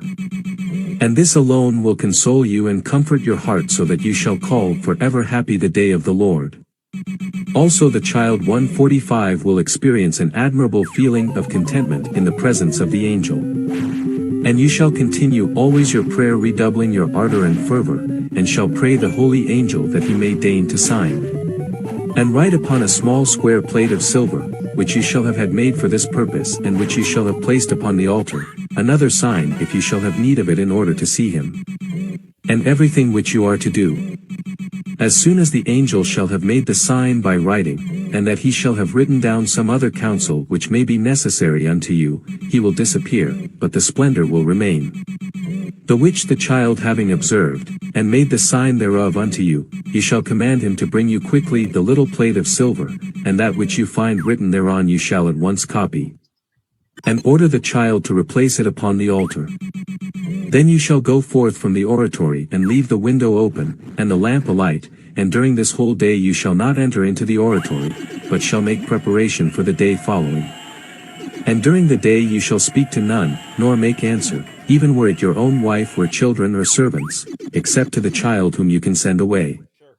Also you shall beforehand have set your affairs in order, and so arrange them that no embarrassment may be caused you thereby, which might distract your attention. In the evening when the sun shall be set, you shall eat but soberly. And then you shall go to rest alone, and you shall live separated from your wife during these days. During 7 days shall you perform the ceremonies without failing therein in any way.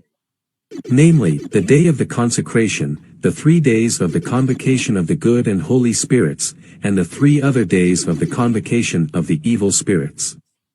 Now the second morning after, you are to be prepared to follow the counsel which the angel will have given you.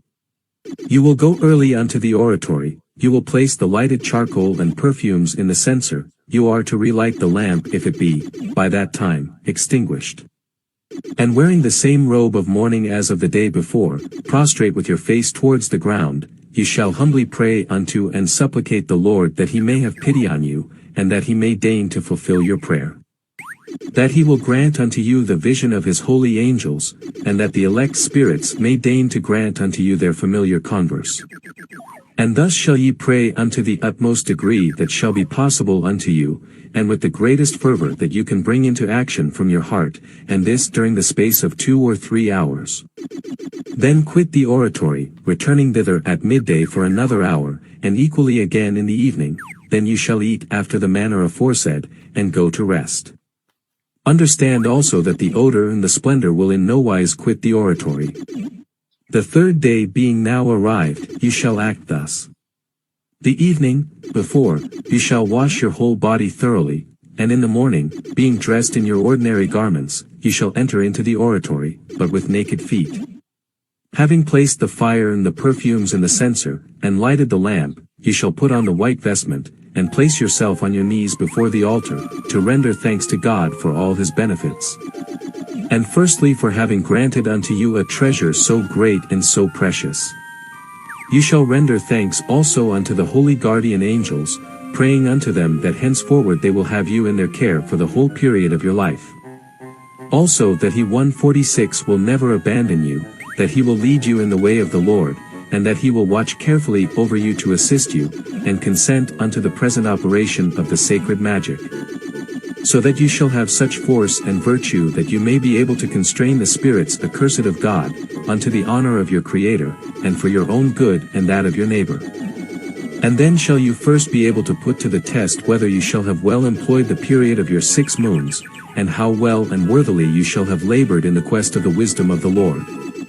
Since you shall see your guardian angel appear unto you in unequaled beauty, who also will converse with you, and speak in words so full of affection and of goodness, and with such sweetness, that no human tongue could express the same.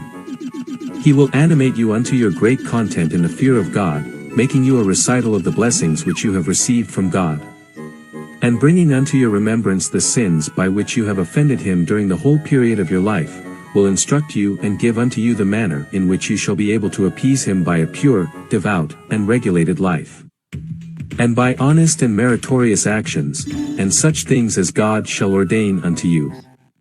After this he will show unto you the true wisdom and holy magic, and also wherein you have erred in your operation, and how thenceforward you should proceed in order to overcome the evil spirits, and finally arrive at your desired ends. He will promise never to abandon you, but to defend and assist you during the whole period of your life, on condition that you shall obey his commands, and that you shall not voluntarily offend your Creator.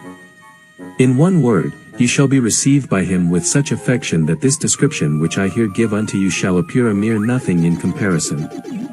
Now at this point I commence to restrict myself in my writing, seeing that by the grace of the Lord I have submitted and consigned you unto a master so great that he will never let you err. Observe that on the 3rd day you should remain in familiar conversation 147 with your guardian angel. You should quit the oratory for a short time in the afternoon, remaining without about an hour. Then for the rest of the day you shall remain therein, receiving from the holy angel distinct and ample information regarding the evil spirits and the manner of bringing them into submission. Carefully writing down and taking notes of all these matters. Now, the sun being set, ye shall perform the evening orison with the ordinary perfume, giving thanks unto God in particular for the very great grace that he hath granted unto you in that day. There also supplicating him to be propitious unto you and to aid you during your whole life, so that you shall never be able to offend him. You shall also render thanks unto your guardian angel and beseech him not to abandon you. The prayer being finished, you will see that the splendor will disappear. Then shall you quit the oratory, closing the door, but leaving the windows open and the lamp alight. You shall return as on the preceding days unto your apartment, where you shall modestly recreate yourself, and eat your necessary food, then you shall go to rest until the following morning. 14. Concerning the convocation of the spirits, i.e., those of a material force. Many being evil, some few inclined to good, most of a mixed nature, somewhat good yet the evil predominating in their dispositions. Though the following advice may be scarcely necessary for the most part. Since I have already explained unto you all things necessary to be done. And also seeing that your guardian angel will have sufficiently instructed you in all that you should do. Yet nevertheless I will here declare plainly certain matters unto you, with the idea rather of making the account of the operation complete in this book. 148, and also to give you every opportunity of possessing the matter thoroughly through reading these things many times. So that having received the vision of the angel, you may find yourself thoroughly instructed in all the essential points. Having then reposed yourself during the night, you shall rise in the morning before dawn, and shall enter into the oratory. And having placed the lighted charcoal in the censer, light the lamp also. You shall then robe yourself, taking first the white vestment, and over this you shall put on that 149 of silk and gold, then the girdle, and upon your head you shall place the crown, and you shall lay the wand upon the altar. Then, having put the perfume in the censer, you shall fall upon your knees, and pray unto Almighty God to grant you the grace to finish your operation unto the praise and glory of his holy name, and for your own use and that of your neighbor. Also you shall supplicate your guardian angel to aid you, and to govern your heart with his counsel, and all your senses. After this you shall take the wand in your right hand, and pray unto God to give unto this wand as much virtue, force, and power as he gave unto those of Moses, of Aaron, of Elijah, and of the other prophets whose number is infinite. Now place yourself beside the altar looking towards the door and the open terrace, or if you be in the country place yourself at the western 150 side, and commence by summoning the chief spirits and princes. But your angel will already have instructed you how to convoke them, and will have sufficiently impressed it on your heart. And as well in this as in the orison, we should never proceed and act by the mouth only or by written conjurations alone. But with a free heart and intrepid courage, because it is certain that there is more difficulty in convoking the evil spirits 151 than the good, which latter usually appear more readily when they are first called, if it be by persons of good intent. While the evil spirits flee as much as possible all occasion of submitting themselves to man. This is wherefore he who wisheth to constrain them should be upon his guard, and follow out faithfully from point to point the instructions which his guardian angel will have given him. And that he impresseth them well upon his memory, following them from point to point. Seeing that while no spirit good or evil can know the secrets of your heart, before you yourself bring the same to light, unless God who alone knoweth all things should manifest them. They, the spirits, nevertheless can penetrate into and understand that which you are thinking by means of your actions and your words. 152. This is the reason why he who wisheth properly to convoke and conjure the spirits, should first well consider the following conjuration, and afterward perform it with feeling and freely by heart. And not by writing, because in using that composed by others, the spirits thence judge that we ourselves are ignorant, and render themselves straightway more intractable and stubborn. 153. The evil spirits be about you, though invisible, and they keenly examine whether he who conjureth them is courageous or timid, whether he is prudent, and whether he hath a true faith in God who can perform all things with ease. We can constrain them, the spirits, and force them to appear, but a few words ill-pronounced by an ill-intentioned person only produce an effect against the person himself who ignorantly pronounceth them. And an individual of such a character should in no way undertake this operation, for such would be the true way to make a mock of God and to tempt him. Of the conjurations. I have many times repeated unto you that the fear of God is the principal subject of the instruction of your guardian angel, against which you should never commit any fault, even if it be but slight. Firstly, you should perform the conjuration in your mother tongue 154 or in a language that you well understand, and conjure the spirits by the authority of and their obedience to the holy patriarchs, rehearsing unto them examples of their ruin and fall, of the sentence which God hath pronounced against them, and of their obligation unto servitude. And how on one side and on another they have been vanquished by the good angels and by wise men, all which points you will have had plenty of opportunity to study in the sacred writings during the 6 moons of preparation. Also you shall menace them, in case they are unwilling to obey, with calling unto your aid the power of the holy angels over them. Your guardian angel will also have instructed you to perform this convocation with modesty, and in no wise to be timid, but courageous, yet in moderation, however, without too overbearing hardiness and bravery. And in case of their being inclined to resist, and unwilling to obey you, you must not on that account give way to anger, because thus you will only do injury to yourself. And they will ask nothing better, it being exactly what they would be endeavoring to do. But, on the contrary, with an intrepid heart, and putting your whole trust in God, with a tranquil heart you shall exhort them to yield, letting them see that you have put all your confidence in the living and only God, reminding them how powerful and potent He is. Thus, therefore, govern yourself, using prudence towards them, and communicate unto them also the form 155 in the which you wish them to appear, the which you cannot determine, nor even themselves, but you ought the evening before to have demanded this from your guardian angel, who knoweth better than you your nature and constitution, and who understandeth the things which can terrify you, and those of which you can support the sight. 156.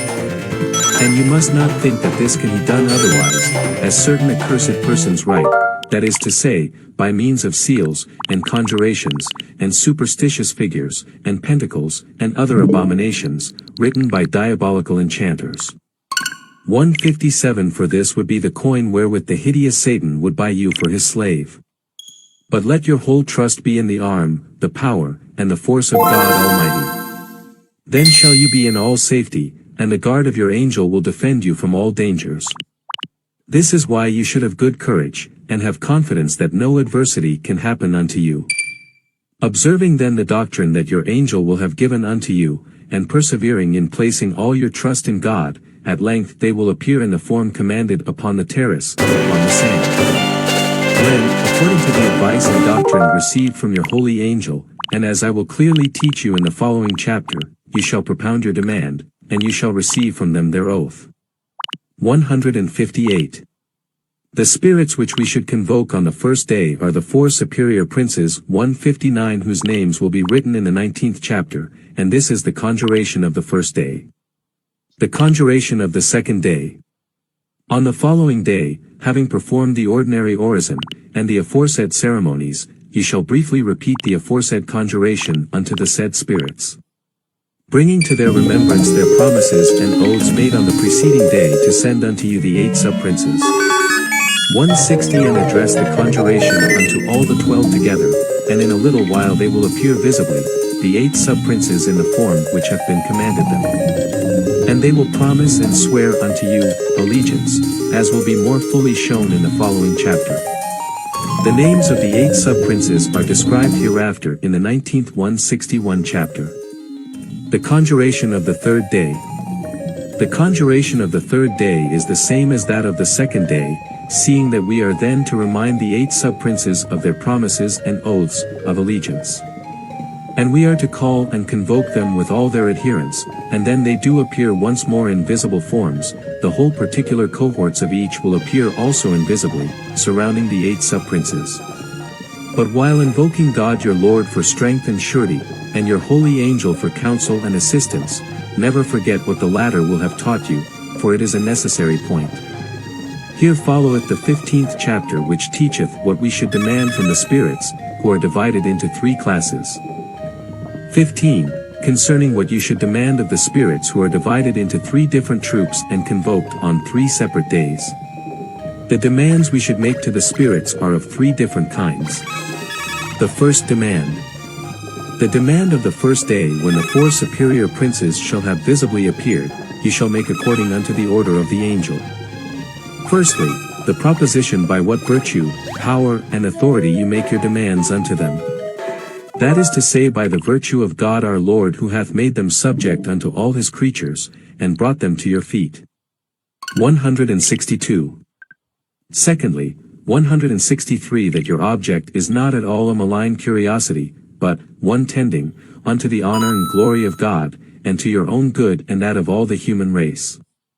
That further, every time that you shall summon them, by whatever sign or word, and in whatever time and place, and for whatever occasion and service, they shall have to appear immediately without any delay, and obey your commands. And that in case they shall have some legitimate hindrance hereto, they are to send unto you some other spirits assigning then and there such as shall be capable and potent to accomplish and obey your will and your demand in their place. And that they shall promise and swear to observe this by the most rigorous judgment of God, and by the most severe punishment and chastisement of the holy angels, inflicted upon them. And that they will consent to obey, and that the 4 sovereign princes will name unto you the 8 sub-princes, whom they will send in their place to take the oath as I have already said. To appear at once on the following morning when commanded by you. And that they will duly send the 8 sub-princes. For greater certainty, quit the altar now, and go towards the door which openeth on to the terrace, advancing your right hand beyond. 164 Make each one of them touch the wand, and take the oath upon that wand. The demand of the second day. The 8 sub-princes being invoked, you shall make unto them the same demand and the same admonition which you have, already, made unto the 4 sovereign princes. And further you shall request from these 4, that is to say, from Oriens, Paimon, Baraton, and Amaimon, that each of them shall assign and consign unto you your familiar spirit, which from the day of your birth they are compelled to give unto you. These will be given and furnished unto you with their dependents and will afterwards obey you. It is for you to demand from these the other spirits which you may wish to have. But seeing that they be infinite in number, and one more skillful in service than another, one for one matter, another for another. You shall make a selection of the spirits whom you wish, and you shall put outside upon the terrace a written list of their names for the 8 sub-princes, to see, and you shall require from these, latter, the oath. As you did from the 4 superior princes, that the following morning they shall have to appear before you together with all the spirits whose names you shall have given in writing, and also your familiar spirits. The demand of the third day. The 8 sub-princes having presented all the spirits as you have directed them, you shall command that Astaroth 165 with all his following shall appear visibly in the form which the angel shall have prescribed unto you. And immediately you shall see a great army, and all under the same form. You shall propound unto them the same demand, which you have already made unto the princes, and you shall cause them to take oath to observe the same. That is to say, that every time that you shall call one of them by his name, that he shall at once appear in such form and place as shall please you, and that he shall punctually execute that which you shall have commanded him. All having sworn, you shall put outside the entry 166 of the door, all the signs of the 3rd book which belong unto Astaroth 167 alone, and make him swear thereon, also ordaining unto them 168. That in cases when it may not seem fit unto you to command them verbally, that as soon as you shall take one of these signs in your hand and move it from its place that the spirit marked in the sign shall do and execute that which the sign beareth. And that which your intimation 169 joined thereto shall indicate. Also that in the case Begin by simply listening. Slow down. See just how peaceful today can be. Well, that was an interesting episode. Thanks so much for swinging by. Catch you guys on the flip side.